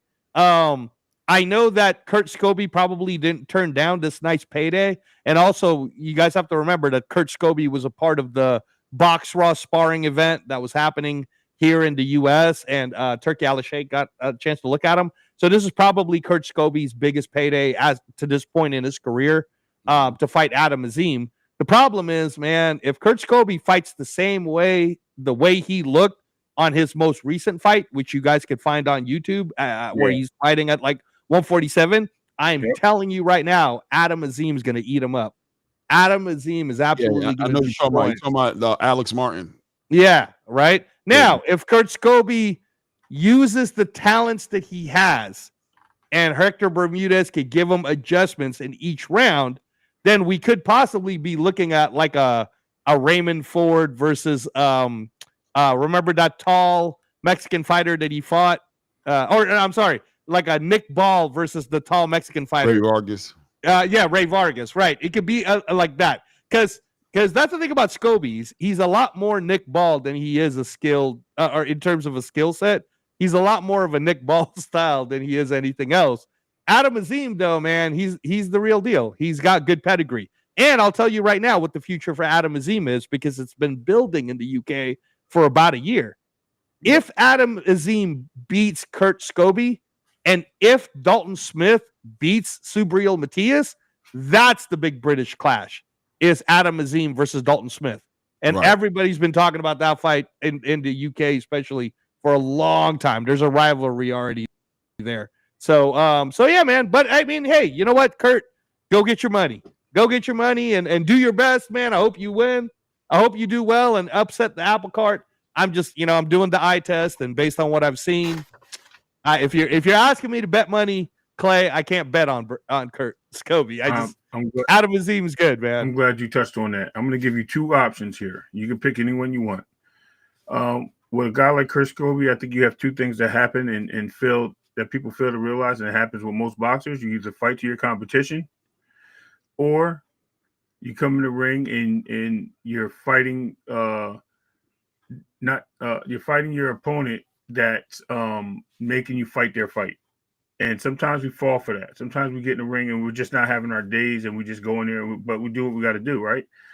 I think Kurt Scobie has shown over and over. I mean, the one loss he has on his record, the one blemish, it's not a bad blemish. He's been showing he's a good, fast, twitchy guy that can catch you with a shot that you don't see coming. Not super powerful, more of a slick type. I'm gonna just beat you in the ring type fighter. But I think if he can get into this fight, I think he will. I think he gets the stoppage. Believe it or not, I'm actually going to root for him to get the stop. Not root for him, but I'm going to say he's going to get the stoppage. I think he does have this opportunity. I think Adam Azim is a future, right? That's as they have here. But he's also the assassin. And one of the assassins is going to lose in the next week or two. So it's either going to be Adam Azim or it's going to be our boy, what's the name over Junior, Brian Norman Jr. So you got to pick one. So if you got Adam Azim winning, then you got to look at the other portion of it. But I see here as Adam Azim as being the he's a good fighter. He's no prison I've seen. First of all, he's too big. Yes, he's fluent. Yes, he leads with the jab. Yes, he can throw from awkward angles, but he lacks the same thing that Nassim lacks, and that's a defense. And I think when you're fighting a guy like Scobie, you're susceptible to get caught by those punches that we don't see coming, and I think that can be dangerous, especially in a guy who's coming off a poor performance. Because usually you come back, you want to make a good performance, you want to represent, and the money is here. And look what's on the line, it's an Intercontinental title. So, I mean, that's moving right into the position of a it's too many championships. Anyway, I think the WBA, I think it's moving right in the position of the WBA title or whatever. So it's going to put him right there. So I think Scobie gets this fight. I think we don't overlook him. I think it's going to be a great fight. And I think we see Adam Azim put on a show with Scobie. I think it is some flair there. I don't think it's much fireworks, but I think there's going to be some slickness going on both sides. But I do think that when it comes to the punching of the fight, I think Scobie lands the bigger shots. And I think that's what's going to do it in for Adam Azim. So you got Adam in this one? I got Scobie. I mean, you got Kobe. You got Kurt. Scobie. Yeah, I agree with you on this one. No, I got Adam big time. Yeah, I agree with you on this one, go ahead. Ray. I'm not necessarily that I got Kurt all the way, but I think this is going to be a legitimate litmus test for Adam Azim, because I think that power is going to be is going to play its part in this fight. You know what I mean? And I think Kurt can deliver it. And I think Adam kind of is there to be hit to a degree. You know what I'm saying? Right. Now if he weathers it and he does his thing, I think it's going to be a real litmus test, and I guess on the back end of that, you saying what you're saying, Angelo, and you saying what you're saying, Ray. So on the back end of a victory here for Adam Azim, then I mean this is going to be a significant victory for him, right? Like this will be the real test, and at this point, we'll be looking at Adam Azim if he wins this fight as a legitimate next guy up at 140, right? He has arrived. 100%. I think that's what I'm hearing, right? As I'm hearing both your point of views, I think the common ground is this is going to be a good test for him. Yep. And this is going to speak to who Adam Azim really is. And you got to imagine that's what Eddie Hearn is thinking when he's putting this fight together. So yeah, we'll see what ends up happening, right? So in the news right now, floating around right now in the space, Anthony Joshua, Jake Paul seems to be in the works for real, ladies and gentlemen. Listen, I know people don't want to, hey, man, it is what it is, man. It looks like it's got legs, right? It's not happening, dude. Announcing it. Listen, man, I mean, let me tell you what I'm hearing. Man. Let me tell you what I'm hearing, right? All right, go ahead. I'm hearing that Anthony Joshua has been working and getting ready for the 2026, and he's been training balls to the wall. His conditioning is A1. He's been working on so many things, and I heard that there was legitimately an 8-round fight that he was getting ready for. This from Ariel Helwani, who said he was getting ready to get inside of an 8-round fight, a fight that was going to be against a nobody, just a top 100 fighter, right? A fighter that was going to be a nobody, a fight that might not even have been like, you know, a big deal, like not showcased anywhere in real time, that he was getting ready to do that. So in other words, Anthony Joshua's been getting ready to fight legitimately for way less money, for like, you know, like $1 million or less than $1 million. Who knows? You know what I'm saying? Because it was going to be a fight that wasn't going to get that much traction, but just to get his legs back under him and get him back in the ring, a tune-up. So he's in fighting shape right now. He's legitimately in fighting shape right now. So that being said, this fight looks like it might be happening with him and Jake Paul. And my question to you is, listen, man, it's not going to happen. Jake Paul continues to bet on himself, right? Like he doesn't bet on himself and challenging himself in the ring, but he bets on himself on his abilities to impact this sport in the way he's done it. And he's been victorious in many ways if you want to be honest with that perspective on this. You guys really still don't feel like this fight's gonna happen? I agree. Look, okay, let me go, Ray. Let me go on this. As you know, Clay, I keep sending you guys like minute for minute. Like after the weigh-ins today, TalkSport in the UK was interviewing Eddie Hearn and Frank Smith about it, and they're talking like, yeah, we had a conversation with I'm forgetting the CEO's name. That's the CEO's name of MVP, right? Yeah. Oh, yeah. Nakisa Badaria. Yeah, Nakisa Badarian, right? But he said it was like a one phone call type thing. It wasn't like, you know, and what they keep saying, and you could read their tone, right, Clay, is, yeah, if they offered the money and it's real, sure. Because even Eddie Hearn said he talked to Anthony Joshua last night, and this was the conversation. Hey, man, is he really being serious, bro? And Eddie Hearn's like, I don't know, but if he is, you know, I mean, shit, right? Like, so I think, in my opinion, look, you see how you guys are all sounding right now? Oh, well, if Jake Paul really does do this, then he's blah, blah. You ain't doing shit. That's what I'm going to say right now. Because if you for real do this, you're going to get your ass knocked out for I don't know how much money you're going to make, but apparently the Joshua figure has to be close to $70 million. Now, DAZN is supposedly going to go ahead and say, oh, of course, we're not going to not let you have that. Go ahead and have it, right? And Turkey Al-Sheikh isn't necessarily the one funding it either. But I want to go on the record. You got to remember all the moving pieces here, because Turkey spoke on this specifically and said this is a fight he was very interested in and is a fight he wants to put on. He said this. He said he's not interested in anything else with Jake Paul except for this fight. I know. Here. That was earlier this year, Clay, when he also told us he was going to give us free boxing. You remember that too, right? All right. Okay. So that was earlier this year. Look, I'm speaking on the now. I'm speaking on the right now. I'm invoking the power of the great Uncle Roger Mayweather. God rest his soul. Right. Okay. Look, you know, MVP, man, if you guys for real do this, then you really don't know shit about boxing because you're about to get your boy knocked out, right? Go get Carl Froch. Go get what you guys are used to. But what is this report that we just saw? Because I even had to go on Instagram too and be like, hey, respectfully, Happy Punch, and respectfully, you know, until I hear from Eddie Hearn, because they're already reporting that it's a done deal and it's not an exhibition fight. Come on, Clay. 10-ounce gloves, bro. First of all, what sanctioning body is going to allow a 255-pound man fighting a 220, 215? Right? That's a heavyweight fight. No, but I'm just saying, like we're talking. This is one of the top 5 heavyweights. I know the UK won't say yes to this. Bro, then this better happen. This probably going to happen in Mexico then, where they allow stuff like this. If he crosses that 220-pound threat, whatever that number is. No. But I'm talking about he's not ranked, dude.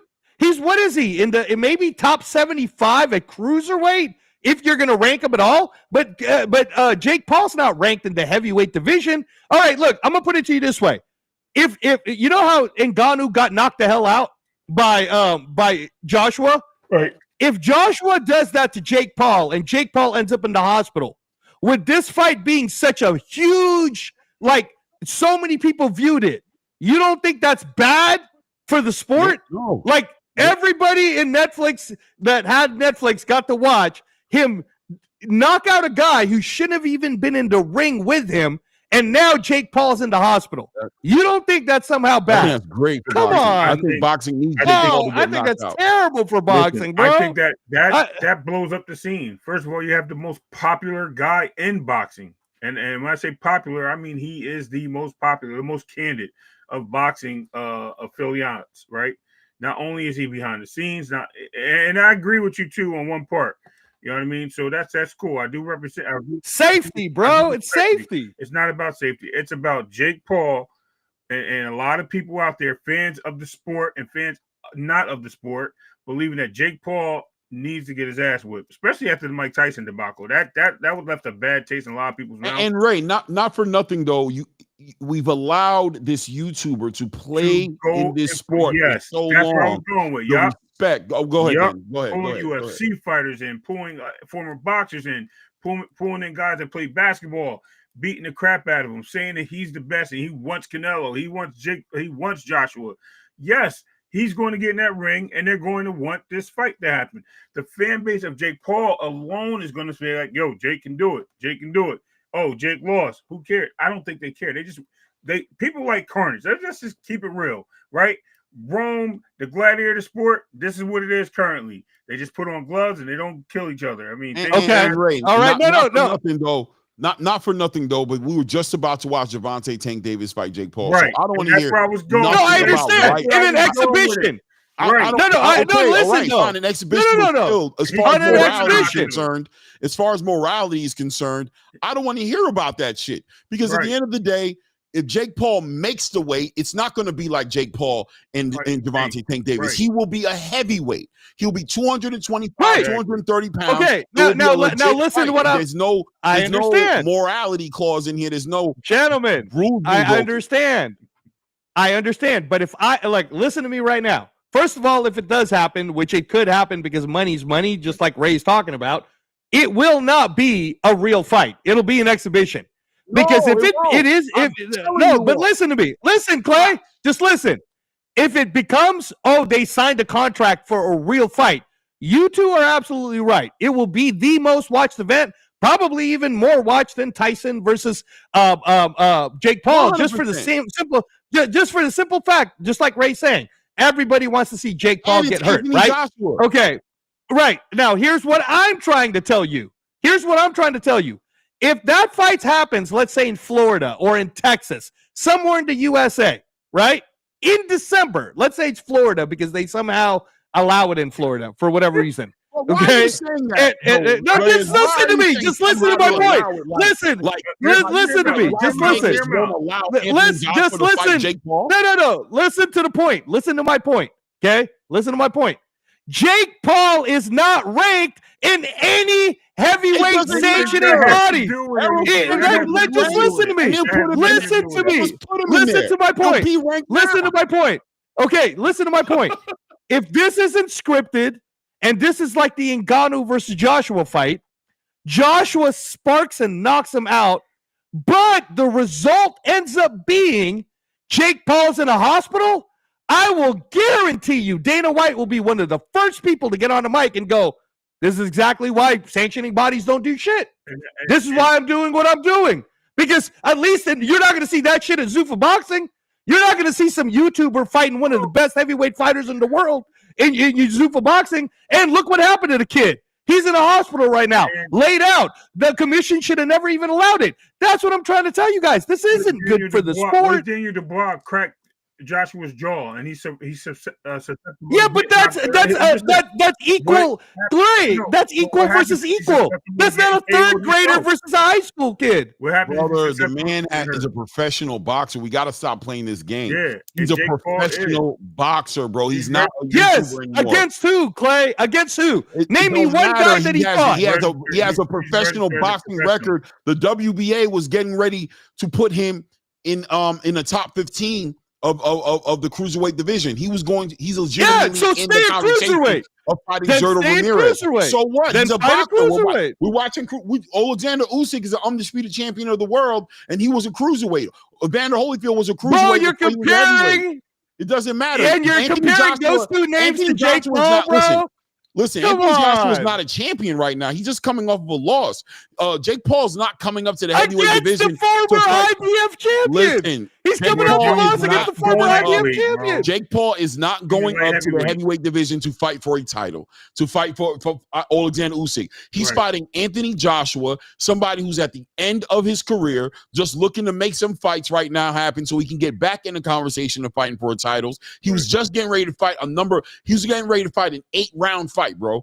An 8-round fight with a fighter we never heard of who's going to be top 100 heavyweight. A fighter who more than likely Jake Paul could beat. Yeah, at least that guy's ranked at heavyweight. At least that guy's ranked at heavyweight. I promise you this. If it was such a risk or a non-risk, right? If he could fight Deontay Wilder, who is a higher risk of him getting hurt and knocked out, because I don't think he would fight a guy like Deontay Wilder because it'll get too heavy for him. At least he has a chance with Anthony Joshua, and I promise you he has a chance because Anthony Joshua is a sucker. He's a sucker for a punch. Now that doesn't mean that he won't beat Anthony Joshua. He could, he can't. But Anthony Joshua, we don't know his status of his jaw right now. We don't know the way he got knocked down. Oh my God! Listen, the way he got knocked down, the way he landed, the way he looked on that canvas. We don't know what he looks like. We just see. That was over a year ago, Ray. That was over a year ago. The guy got up from 4.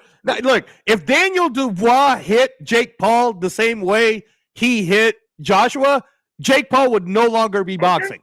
All right? You guys are trying to make Jake Paul seem like he somehow is in the same equal playing field as any. I don't think Jake Paul would beat Jermaine Franklin. If he gave an offer to Jermaine Franklin, I don't think he'd beat Jermaine Franklin in a heavyweight fight. Jermaine Franklin's about to fight Moses Itelma. Nobody's making Jake Paul sound like anything, right? Only thing I'm telling you is he is a professional boxer.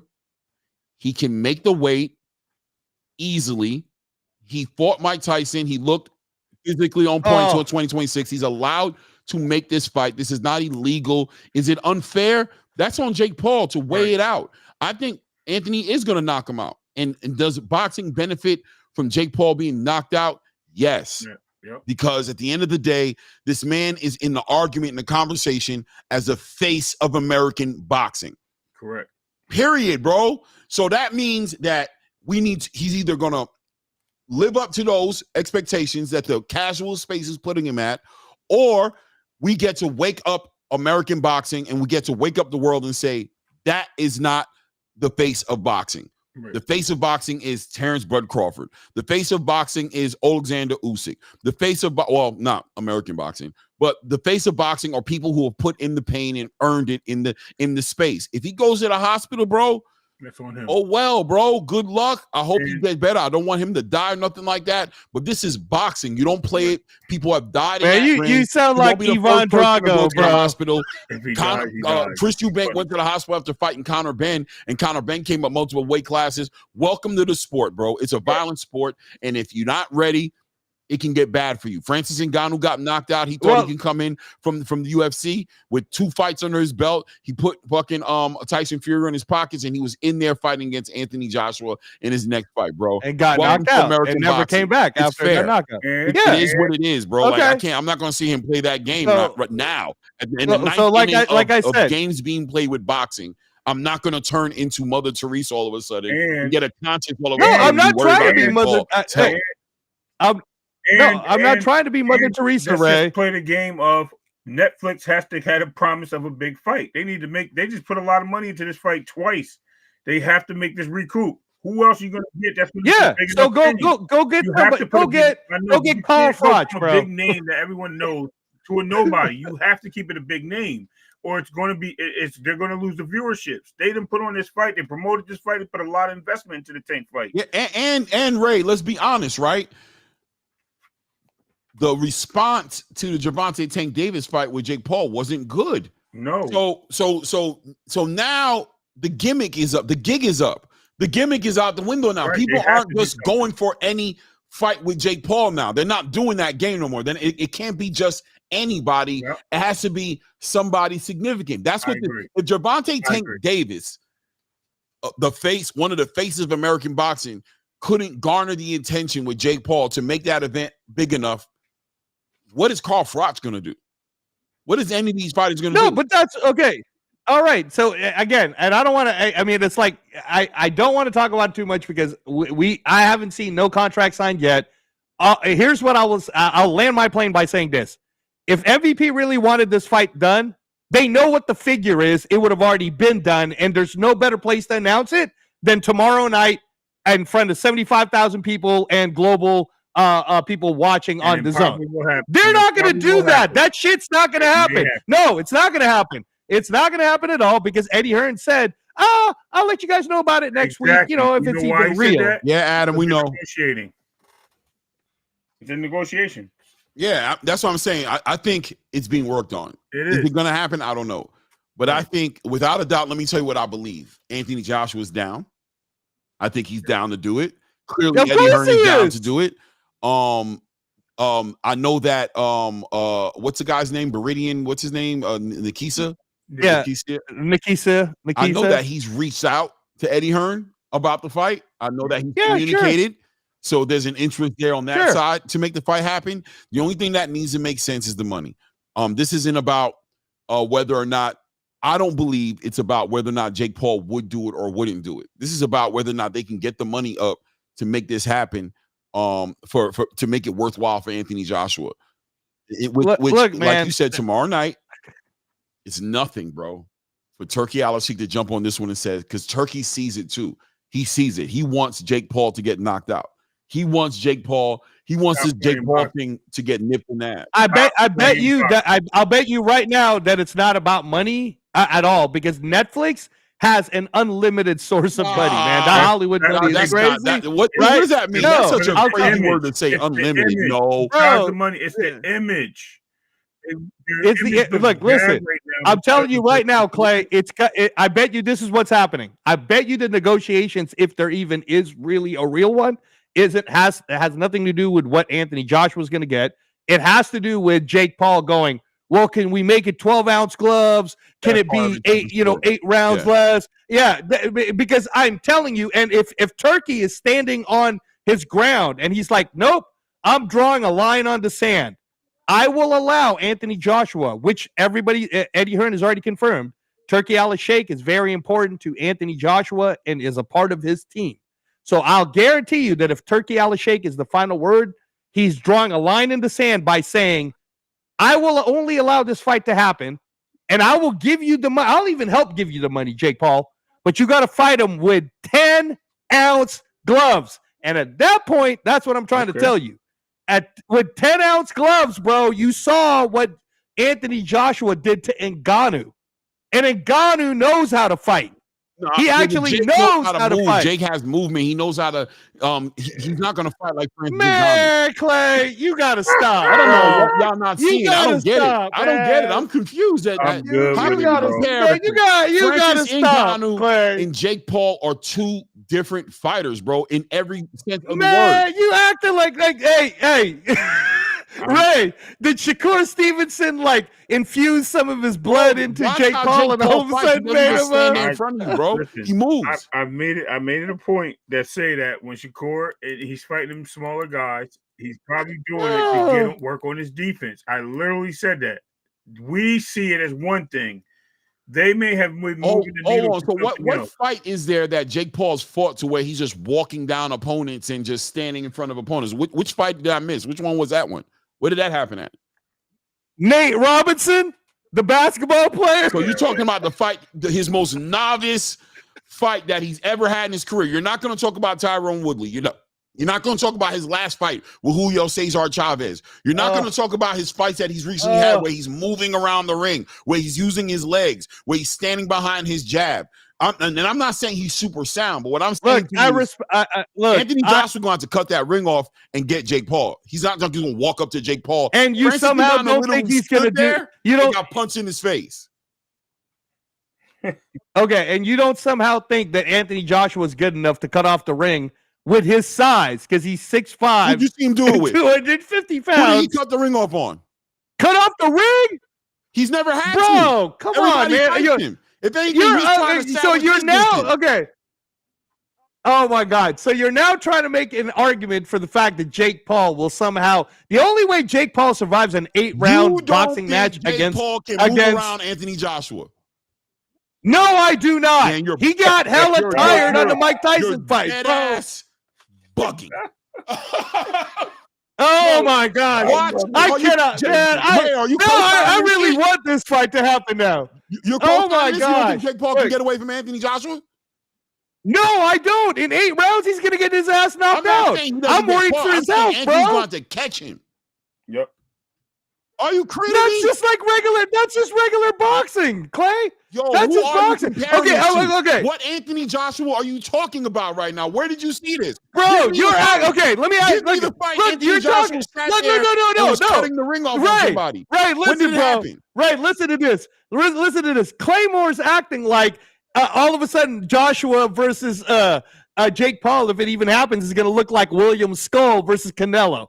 Jake Paul don't got that type of skill, bro. He's not going to get away from him like that. You're acting like all the people. Sorry, where is all the fight? Give me the fight give me the reference point. And you're trying. I don't need to. There's no comparison.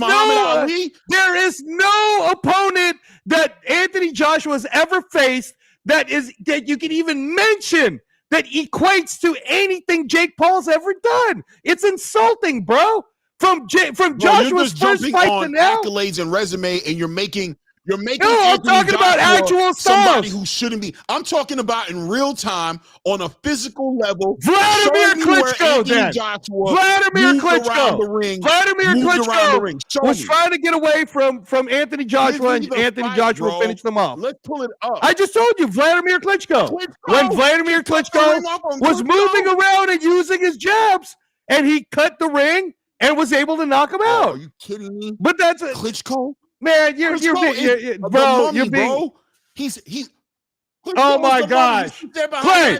You're telling me that in that. Oh my gosh.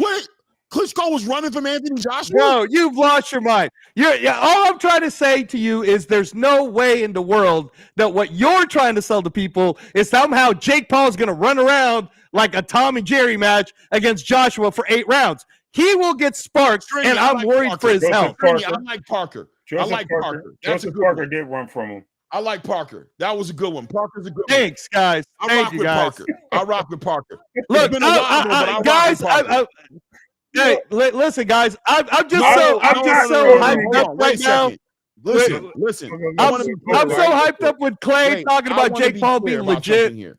I believe without a doubt, Anthony Joshua will knock Jake Paul out. No doubt in my mind about it. Right? What I'm trying to say is the idea that this fight is unfair and that boxing's going to get a black eye for allowing Jake Paul to get knocked out by Anthony Joshua because he should have never been in the ring with, I think is bullshit. I think Jake Paul is going to be the first fight where Jake Paul is challenging himself and putting himself in a situation to where it's somewhat fair because he has boxing pedigree about him now. He's boxed enough and he's a big dude. More importantly, his weight class, he can fight at 225, 230, and he can be in the ring with Anthony Joshua on where it checks the boxes on what is considered fair.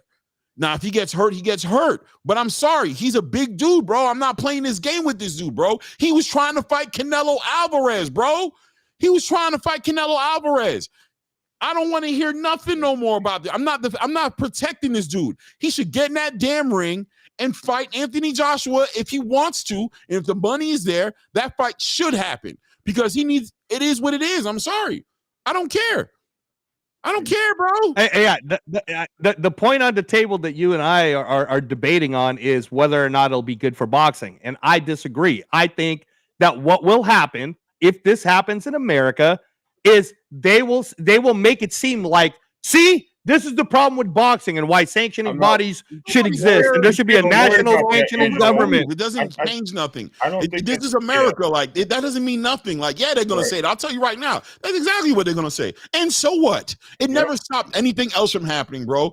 Georgia tried to stand up and get away from Gervonta Tank Davis fighting Jake Paul. And Florida said, bring his ass down here, bro. Welcome to America, bro. No problems, bro. What is this? Wilders away, man. This is the land of milk and honey, and dreams can come true here, bro. People become billionaires off of a fucking lottery ticket, off of a $3 lottery ticket, bro. And that's what I'm trying to say is that's my first point. And my second point is if this is going to somehow happen, it probably will be in Florida, which is why you guys were laughing about it. And I'm telling you right now, man, they're probably negotiating whether or not it can be an exhibition because it will be very difficult. Florida's the commission that had a guy die last year. They had somebody die in their ring last year, right? That happened. And that was on like a smaller card. So they've been very aware of these type of things happening. If they show a video of Jake Paul knocking out Ngannou in the second round, I'm sorry. If they show a video of Anthony Joshua knocking out Ngannou in the second round, and then somehow Jake Paul, who's never fought a ranked professional boxer, is somehow going to get thrown into the thrust of fighting one of the top 5 best heavyweights in the world, and you're telling me there's not going to be backlash if this guy gets hurt, bro? I'm not saying there's not going to be backlash. Oh my God! I'm saying, so what? There've been backlash about a lot of stuff. Well, I don't need out to see. Usman Lima, and everybody was like, "It's ridiculous. That fight wasn't." Yeah, I know. Backlash. But yeah, I'm not talking. That didn't get national backlash. What? That just got that. Dude, no national. I didn't see that shit on TMZ. I didn't see that shit on Entertainment Tonight. No, Clay, listen to me. All right, Good Morning Effing America is gonna say, "Hey, how is this how is this proper? Should boxing be legal in America? Why? How could this have happened? Look at how humongous this guy is." No, bro. No. The answer is no. Anthony Joshua is fighting at what? What was his last fight that he fought at? Let me see. Anthony Joshua. Cesar Chavez? 250. 250, right? No, he didn't. No, against Cesar Chavez. 20 pounds heavier than Jake Paul, bro. What was his weight against Cesar Chavez? 54 when he fought. What was his weight against Cesar Chavez? Jake Paul. What was his weight against Cesar Chavez? He made his weight. He was a cruiserweight. He probably came in at the weight. He was at a weight he had to fight. So he'll be 50. So Joshua will be 50 pounds bigger. No, if he Jake made Paul's 200 come in the ring 230 pounds, yeah, bro. like 238. Bro, what was Jake Paul's weight for Cesar Chavez. His weigh-in was probably different than his in the ring weight, but he came in like I know. So if his weigh-in is 201 and Joshua's last weigh-in was 250, it's a 50-pound difference, bro. Yeah, and that's how the mainstream media is going to spin it. They're going to be like, this guy was 50 pounds bigger. Listen, you're forgetting that Roy Jones was 50 plus pounds less than no, he wasn't against John Ruiz. Like no, he wasn't. I'm gonna look it up right now. What their weights were? No, he wasn't, dude. Roy Jones was 202, and John Ruiz was like 226. Let me look it up though. I'm looking it up right now. The same difference. If we use your frame of mind of thinking, then in reality, Roy Jones was 175. Right. And he was fighting. You know what I'm saying? You're not. Now you guys are comparing Roy Jones. You're doing a comparison. Dude, Jake Paul. This is so ridiculous, bro. No, but we're talking about numbers. I'm telling you, on paper, this fight is fair, bro. It's a heavyweight fight. It happens every day. Right. Oh my gosh. Chat, help me out. This is not a fair fight. Oh, not even close. 226, but it's still crazy. Exactly. I told you. 202 to 226 is not crazy, though, right? Remember, he was a 175, 230 to 250 pound fighter that moved up. He's not gonna. Hold on. No, what are you saying? I don't understand. Jake Paul will be 230 that night. Right. He would have to go 220. First of all, he has to weigh in at 220. He's never fought at a heavyweight level. He was 227 against Mike Tyson, Ray. He was 227. Right. On the scale, not when he rehydrated or something like that. So he'll be 225 to 230. 227. It's the same thing. It's the same thing. It's the same damn thing. Anthony Joshua was 252 in his last fight. 252. Look, man. Hey, chat and everybody who's listening to ATP Combat. I hope you guys have been entertained. You guys know where I stand on this. This fight is not happening, man. And I was going to give you some accolades here, Angelo. I'm still giving you accolades. I think the Eddie Hearn thing. And he shouldn't be in the ring with no Anthony Joshua, but you can't make it. You can't make it a travesty. You can't make it as far as like him getting hurt being like, yeah, we're never, bro. He's allowed to. He's in that ring. He's a boxer. He can take the chances. He's going to be on point.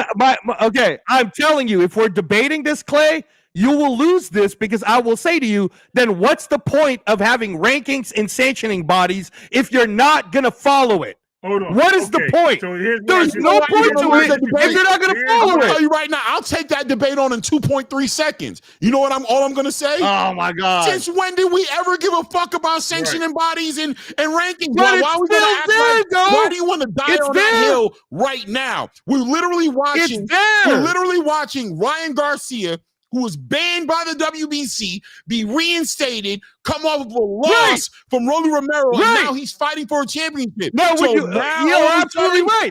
Oh, yeah, okay, you're absolutely right. So now let me ask you this question. When have you seen in recent or past times an unranked, no amateur background YouTube artist get in a ring with one of the top 5 best current fighters in the heavyweight division? That would be never, bro. That would be never. Francis Ngannou. Yep. Oh my! Conor McGregor was the UFC champion. Last time I checked, Jake Paul didn't win any. That's not boxing. I know. At least it's fighting. At least it's fighting, no bro. Professional record in boxing. Bro, at least it's fighting. At least it's fighting. You said at least it's fighting. Is Jake Paul not fighting? Is he not celebrity fighting? It's celebrity fighting. He's not in the square circle with. Okay, Ray, I'm going to give it to you straight. When have you seen Jake Paul fight with 10-ounce gloves? Have you ever seen him fight with 8 or 10s? Then that's not real, dude. It has to be real. It has to be actual. On BoxRec, he has a professional record of 12 7 knockouts, 1 loss. Against Nate Robinson, bro. You're killing me. Oh my gosh. Oh my gosh. You guys are terrible, man. You guys are diabolical for throwing Jake Paul under the bus. Look, I happen to like Jake Paul, and I like what he's done, and I like how he promotes. I don't want to see the man get killed. Hey, so that's I his don't think fault. this fight's That's gonna his happen. fault. He's saying he wants these guys. He wants them in the ring. Exactly, bro. That's on him, bro. That's all I'm saying. I agree. You know I what it agree is? to the point, but Right. I think it's on him. Exactly. If I sit there, listen, the man was about to fight, and this is where the reality of it kicks in. I think you missed the point what Clay was saying too. Is it's okay for him to not fight somebody 30 pounds heavier than him, but it's okay for him to fight a guy 60-something pounds lighter than him. Regardless, it's still diabolical. Look, and I'm saying Jake Paul has a professional career. He is a fighter. He has experience. Yeah. He checks the boxes. If he goes in front of what I'm saying is the athletic commission will let this fight go through because Jake Paul will meet the requirements to be in the ring with him. Yep. I don't want to hear about sanctioning bodies and rankings and all that shit. I genuinely don't want to hear about it because we'll be here all day long because I'll give you non-stop nonsense. We won't stop. I'll bring up they're all. I agree. I agree, Clay. I agree with you. Brian Garcia. I will bring up so much shit. So I'm not gonna. I don't disagree with any of those. There's not. I don't disagree with anything you'll say, Clay, except for one thing. None of those people that you're gonna mention are anywhere near the same vicinity or neighborhood as Jake Paul's career. None of them. Doesn't matter. So as diabolical as you'll say, it does matter, dude. It does matter. If this fight gets put together, it's gonna prove to you it don't matter. If you need it to happen, oh my God! I've seen enough in boxing to know that Dana White don't matter. But if you need to see something more, then after this fight, if this fight gets announced, then I never want to hear that argument again because it does not matter. It doesn't matter. Bro. It's American. I'll tell you where I know. The caveat to it is if they say it's an exhibition. But if they make this a real fight, like not an exhibition, 10-ounce gloves for real heavyweight, I'm going to tell you right now, not only will there be major backlash, this is going to be one of Dana White's biggest points where he's going to go, yeah, man, this is what I'm trying to fix. This is what I'm trying to fix in America. So that shit like that doesn't happen. Are we in the dark about what Dana and Turkey trying to fix? Are we in the dark? Is this the fight that's going to show us that's why he's doing it? Is this the one? I'm confused. No, all this is look, listen. This is just a personal vendetta type thing. If the fight happens in where they want to see Jake Paul go down, and if Jake Paul says yes to it, he must be getting paid. Hey, if Jake Paul takes this, he must be getting paid like $250 million or something because you're gonna put your health on the line. Do we not have an amateur and Vasily Lomachenko have one fight? Come in and fight for a championship. Bro, he was a 3-time gold medalist. Let me ask my God, dude. The question. His second fight, he got a title shot. Wasn't ranked. Okay, first of all, Ray, you're already going to lose this battle because he was already fighting semi-professional fights that were supposed to be professional fights in the World Series of Boxing, but it was a real fight. Those were real boxing matches happening, and the only reason why it wasn't quote unquote set up as in the box rec or any of that bullshit is because America wouldn't recognize it, but the rest of the world did. The World Series of Boxing was a real thing. Those were real professional fights. But you also just said in your own words that he fought semi-professional fights. So is it not safe to say that some of these fights against real boxers, Ray? Against real boxers. No, Ray, he wasn't. Lomachenko ain't ever fought a basketball player. Last time I checked. Listen, all right, that was an exhibition fight, and we all knew that was an exhibition fight. That was bro. All of his fights. Name me one real fight Jake Paul did. Okay. Give me just one. Nate Robinson. Okay, and he lost. And he lost that fight. Okay. No, Nate Robinson. Now you're gonna throw him into the wolves. Mike Tyson. That was the exhibition. No, that was a professional fight. It's on his record. No, it wasn't, guys. It was not. It was not sanctioned as a professional fight. It was. It was sanctioned as an exhibition. No, it wasn't. On Mike Tyson's record, and it's on his record. His box record. Oh my God, you guys are killing me. Man, look. What was the glove size? What was the glove size? I don't know what the glove size was, but I'm telling you. Okay, well, it matters. It goes on the record. Because if so the how's glove it go on size, your record? it doesn't. A lot of things go on the record. I'm just trying to tell you, dude. Record? Bro, I guarantee you that it's not a sanctioned type of a thing when you're not wearing 10-ounce gloves or less, and you have to wear 10-ounce gloves after 147. Andre so when August you go past was a professional fight too, 100%. Oh my gosh. We got to stop this, bro, because we're trying to, you know why we got to stop this? I'm going to tell you why, right?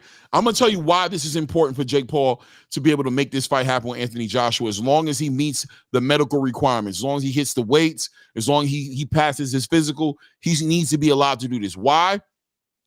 Because boxing has been played with for like the past 3 years. 2 years really, but the last 3 years or so with the Misfits, with KSI, and with all these YouTube fights being made, and it's been played with, bro. It's been played with almost in a disgusting way. And to allow somebody like Jake Paul to walk around here and be called the face of boxing and be this movement that he is, and then all of a sudden, when it comes time for him to be tested in a real way, all of a sudden, this ain't real, that ain't real, this ain't right. All these moral clauses coming out of nowhere that ultimately protect him and allow him to stay in his position to continue to do the things he was doing. That's the biggest diabolical thing.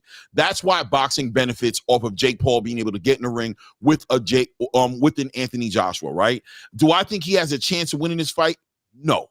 But I know he does, and I know a lot of casual fans in the space who support Jake Paul think they do, and they all need a reality check. Everybody needs to see this happen, needs to see a fight like this happen to give boxing the respect that it needs. Let this go. Let it ride. It is what it is. If they can get the money not right, gonna happen. I'm hoping and I'm praying they get the money right. I'm rooting for them, legitimately sitting at my crib, rooting for this fight to come on. If Jake Paul can pull this off, Jake, salute to you, respect to you, because I know at a minimum, it's the biggest challenge of your life, but you may think that you can win this fight. You don't need me to think that you can win this fight to make it happen, so I don't need to hide my hands, throw rocks and hide my hands. You're probably going to get cleaned up, bro. But you know what? I will give you respect for jumping in that ring with a real boxer. Out of all the shit you've been talking and the way you've been moving around boxing, do your thing. And Anthony Joshua, rep it for the sport, bro. Do it for us, bro. Do it for us. Let this be part of your legacy that you quenched, that you shut this bullshit down. You did it with Francis Ngannou. Now do it with the mouth.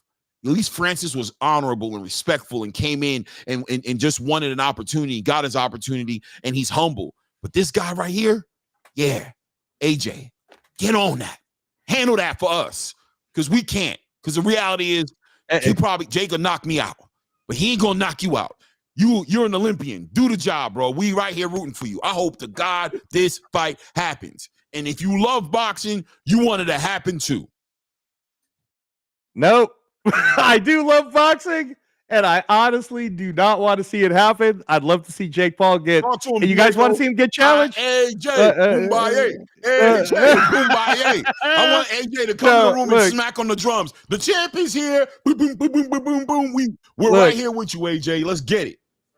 So if you guys, Ray, if they want to see a real challenge, you guys want to see Jake Paul get challenged in his actual weight division, then he could fight someone like Badu Jack or Gilberto Ramirez or whoever, right? I would like to see that fight more, by the way. I'd rather see one of those fights. But this is as close to it, because if we don't see this, you know who we're going to see?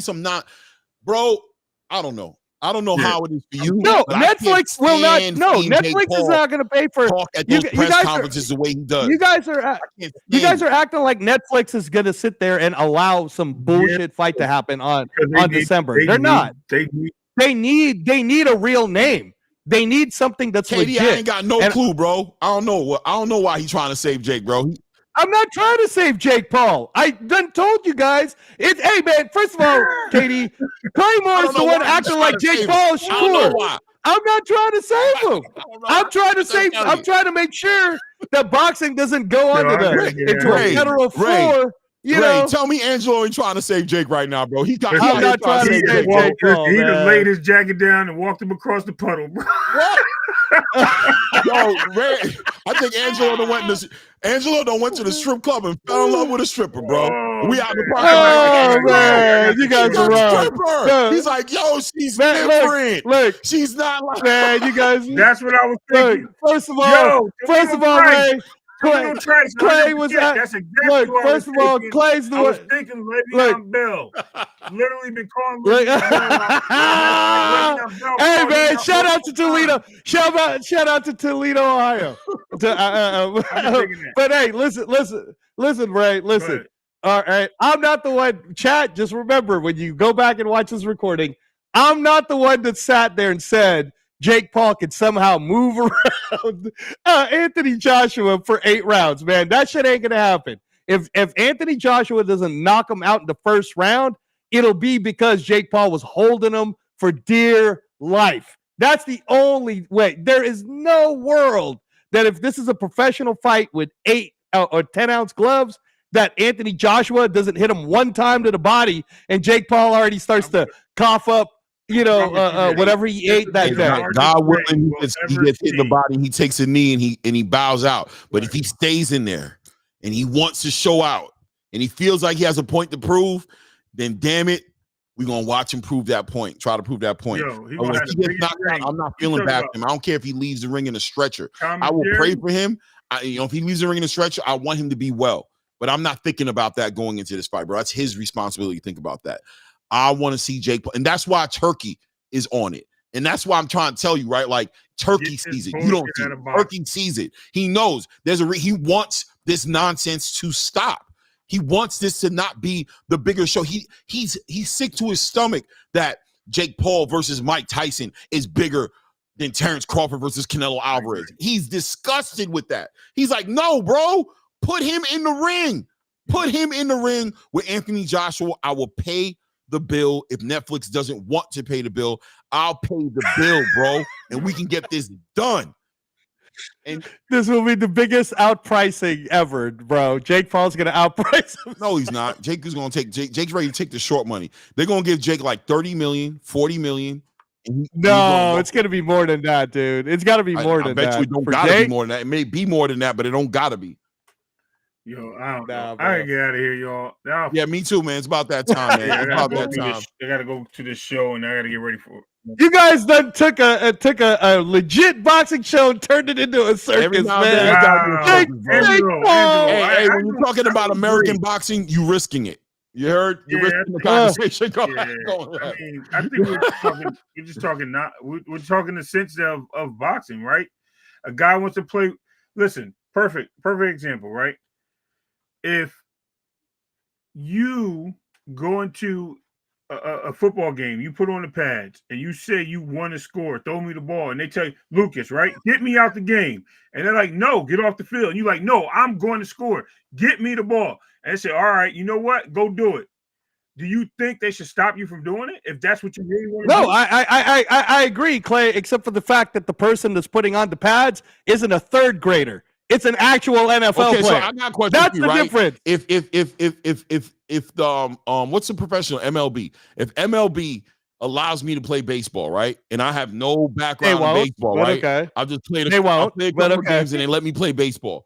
Now it's time for me to get in the big game, and you're gonna try to make an argument that I shouldn't be swinging at this pitcher that I have no. But bro, he's part of the team, right? You're giving an unrealistic example because there is no.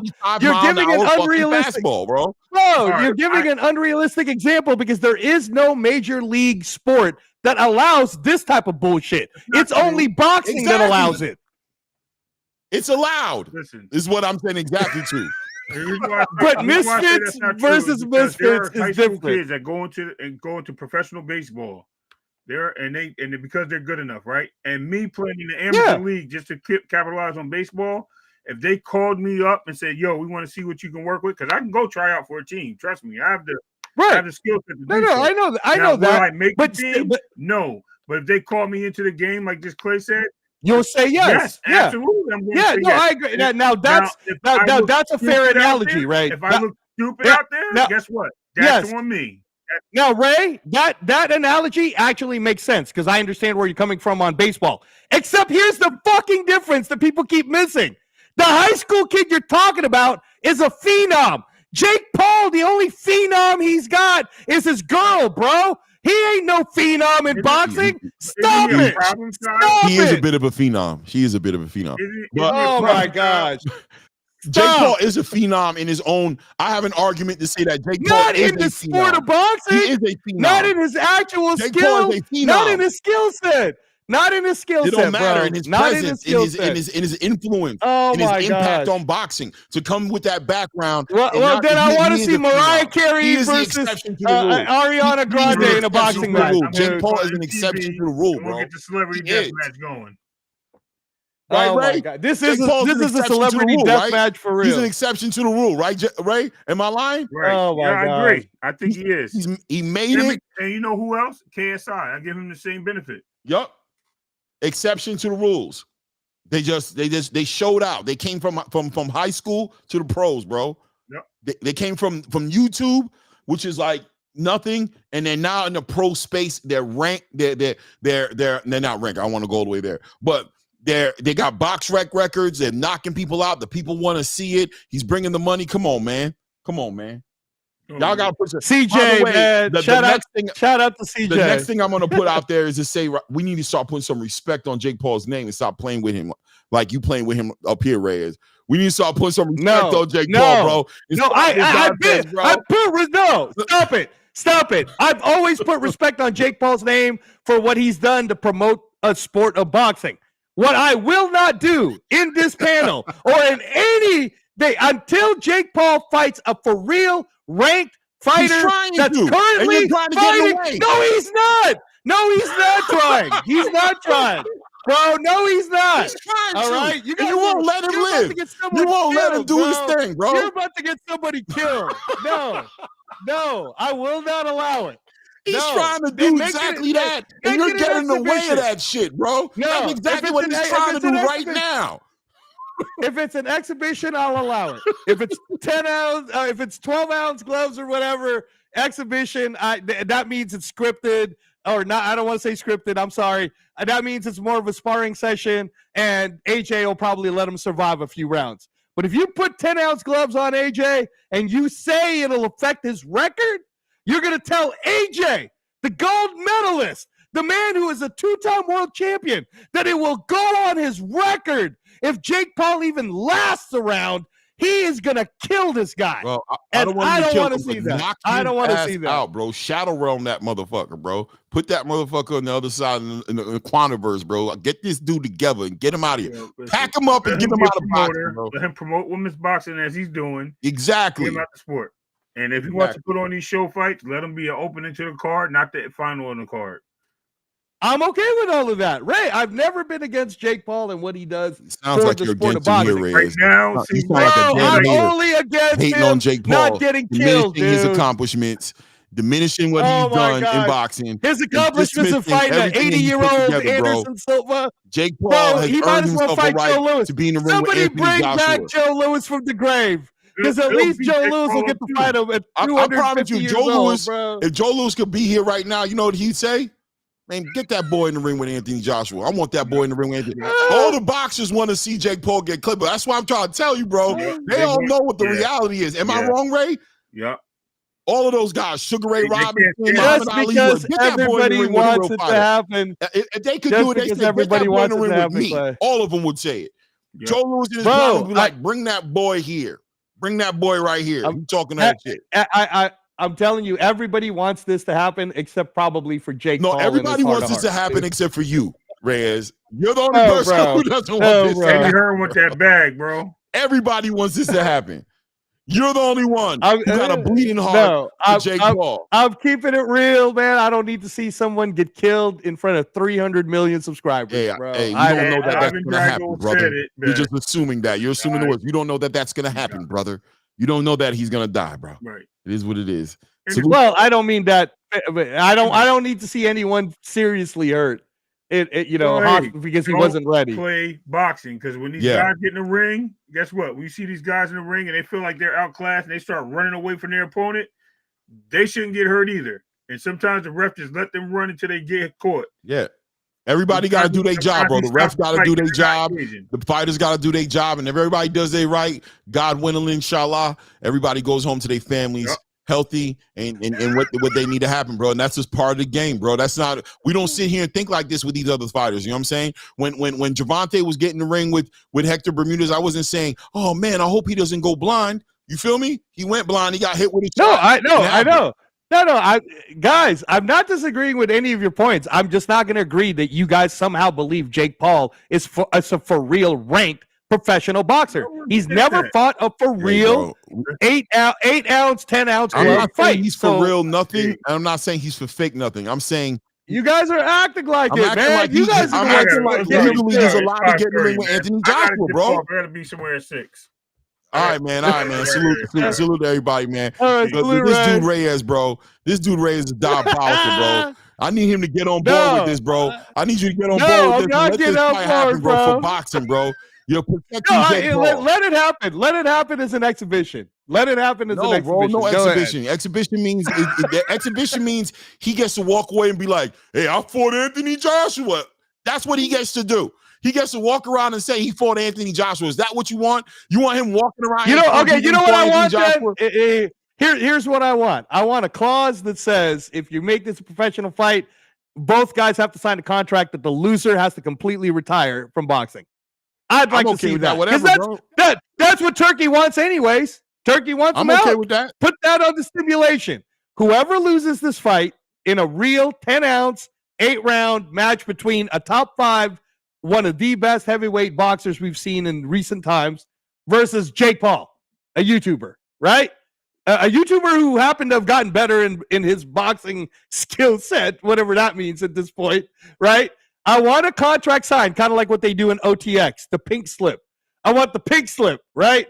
If Jake Paul's willing to sign a contract that says, if I lose this fight, then I will retire from boxing. I got a feeling that if he suffers the consequences you think he's going to suffer, we ain't going to need no contract to say that.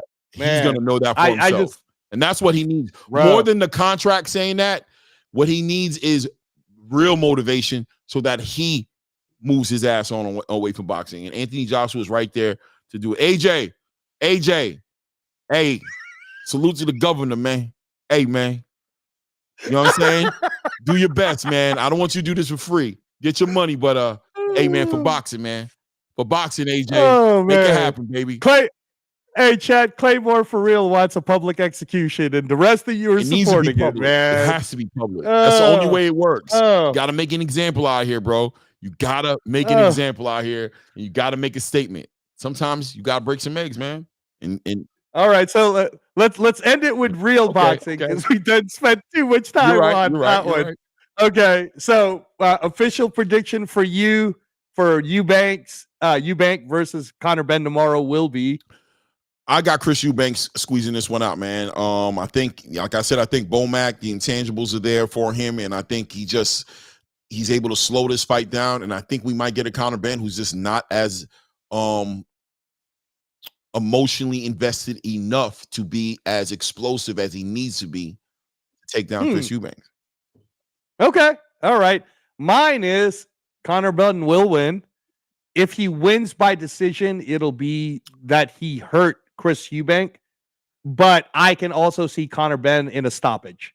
So that's where I'm landing on it. I think that people are not giving enough attention to the fact that you let Conor Benn do 2 camps to get ready for this, and he already done. If he did for real break your jaw or hurt it, and you ended up in the hospital in April, that jaw didn't get fixed. So that jaw about to be broken again. And yeah, man, Bomac, you're amazing, bro. So I hope you're amazing at throwing in the towel too, because you might have to stop. You from America? We don't throw towels in over here, bro. That boy better. We don't throw towels in over here, bro. We don't know about that, bro. We don't do that. Now, if he had maybe Mark Breland or somebody, you know what I mean, he'd be better off. But not with Bomac. Bomac cut from a different cloth, baby. You know what I mean? Cut from a different cloth, baby. You know what I mean? It is what it is. And then remember the 2B fights, right? Somebody fight. Said the 2B 100%. Fights. So Rafael Espinoza, WBO 126-pound, defending his championship against Arnold Kagai, who you guys have seen in many different Golden Boy and also Pro Box. That'll be a good fight. Lindolfo Delgado is fighting on the card. Richard Torres is fighting on the card. Emiliano Vargas is fighting on the card. So Clay will try to find it somewhere and No, if hopefully it's he'll somewhere, get a listen, chance I'm to. gonna find it. If it's really on Tubi, I'm calling Okay. the fight. I'll be right here calling the fight, bro. I'll find it. I'll definitely find All it. right, cool, Especially considering that this is cool. gonna be an evening fight, right? And this fight, right? Yeah, that's what it Right. is. So the only thing that's getting in the way of that is the UFC 322, which, as you Right. know, is in Madison Square Garden. It's a big deal. Everybody in America, or the fight fans in America, are all watching it. So yeah, but yeah, come to ATP Combat Media, Claymore Rain on the YouTube boxing channel, and check out Clay doing the watch party for both the daytime fights, which I believe starts at 2:30 p.m.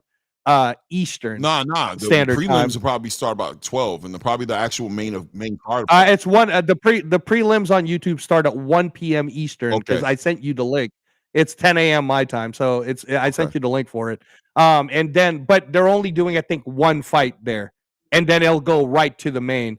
So the main card is supposed to be 2:30 p.m. Eastern Standard Time. Yeah. And then it'll go bang, bang, bang, all the way to the end, and then you'll roll into Tubi or Top Rank. Man, you guys got to get your stuff together.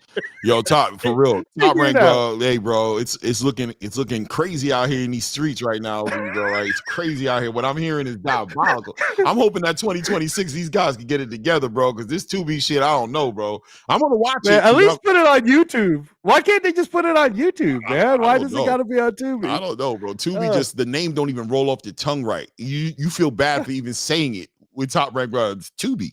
We're gonna catch you on Tubi. Ugh. Yeah, man, work on that, bro. But it is what it is, bro. We take what we can get, bro. As long as the fights are happening, at least they're keeping their fighters active. You know what I'm saying? So it's a good look for their fighters, bro. You know, give them something to do, bro. And then, of course, next week is the big week, right? Fight week next week. No, that's the real boxing. That's honestly, November 22nd is one of the best fight cards I've ever seen put together in a championship level. That's amazing. So we're definitely going to get into that. I hope shout it out delivers, to the chat, though. man, and all of you guys. I have a hard time believing it won't deliver, but it will be such a letdown if it doesn't deliver. You know what I'm trying to say? Like, you don't think that card's going to deliver, I think bro? it will. Come but on. You don't think if it didn't? I don't think it'll be that. Because, all right, so in February, those cards, the only thing I guess people were upset about is Padley versus Shakur. But all the other fights on that card was all tough, competitive fights, right? Kabayel versus Zhang, Buatsi, Caleb Smith. This one that's coming up November 22nd, it's like times 50 of that card. Right. You know what I'm trying to say? Like the level. Abdullah Mason versus Sam Noakes for a world title. Bam Rodriguez fighting Puma Martinez, who beat Ioka twice from Japan. Like, these are like the best of the best, like a best of the best type tournament. And Benavidez versus Yard, it just shows you that as good of a fight as that is, everybody's talking about Haney Norman, man. Haney Norman is getting so much play right now, bro. So you honestly think it's not going to live up to the bill? Which fight of those fights do you think is going to be the miss, Clay? No, I think the whole card delivers, man. I'm excited. I think the whole card is supposed to deliver. I can't imagine. I'm gonna be real with you. If Haney runs around the ring and makes it that way, like if Haney runs around that ring, like legitimately, like he did Jose Ramirez and Brian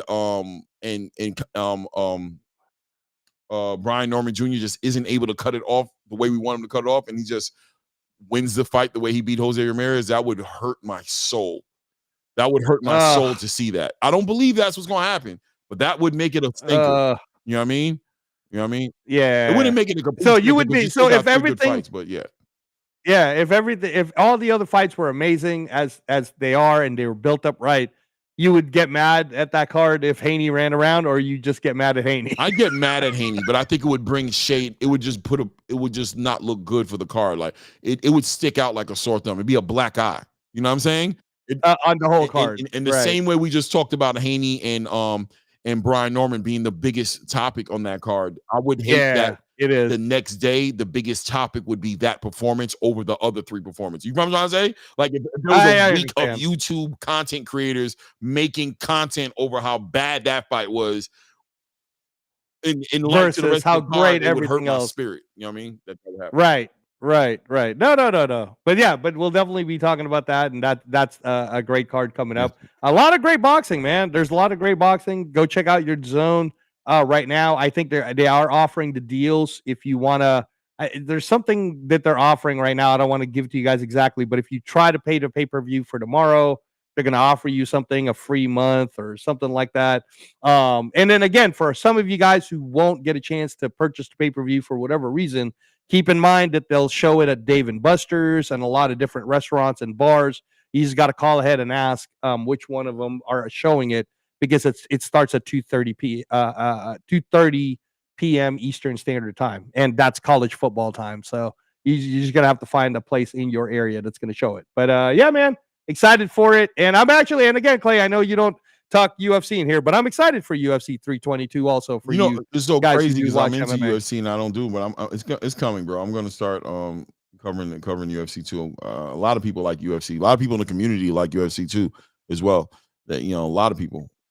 So the biggest fight I'm excited for tomorrow on the UFC 322 card is Valentina Shevchenko versus Wang Jie at 125 pounds. That'll be an awesome fight. Skill for skill. Already? No, they've never fought because Wang Jie. Yes, Wang Jie has always been in the 115 division. Right. And then Joanna Jędrzejczyk did both, right? But yeah, man. Yeah, no, that's the exciting card for tomorrow. But anyways, sorry that we hijacked it with this whole It is what it is. Today was a fun show. It was a Friday show. We're going into the fights tomorrow, bro. I think it was entertaining. I enjoyed the conversation, and shout out Jake Paul, it was man. Fun. And shout out to Jake Paul. Thank you for continuing to stir the pot, get everybody talking about boxing. We appreciate you for doing that. And shout out to the chat, by the way. Thanks for all the likes, and thanks for all of you guys sticking it out with us. Yeah, throughout. Man. Let's get it, man. You know what it is, guys. That ATP Combat Media Show with your boy Clay, it's your boy Ray, Angelo Reyes, Ray Davis was on here a little earlier. You guys know how we carry it. Until the next one. At this point, we out.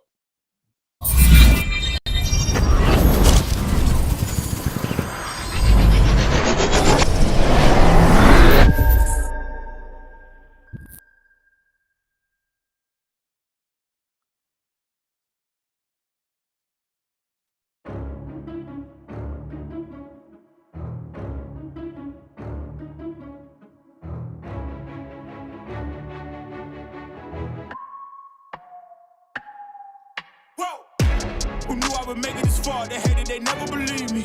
Yeah, I would never drop the ball. I know I make it look easy. Yeah, Mayweather with the defense. I don't care what a critic gotta say. I got them picking up the pieces. That to me, you really playing with your life. I'm about to come and run it all back. I'm the new era, about to snap back. You ain't fitting for it, cause you all cap like. Hold up, I shoot my shot. Wait, hold up. I'm really about to run this scope up.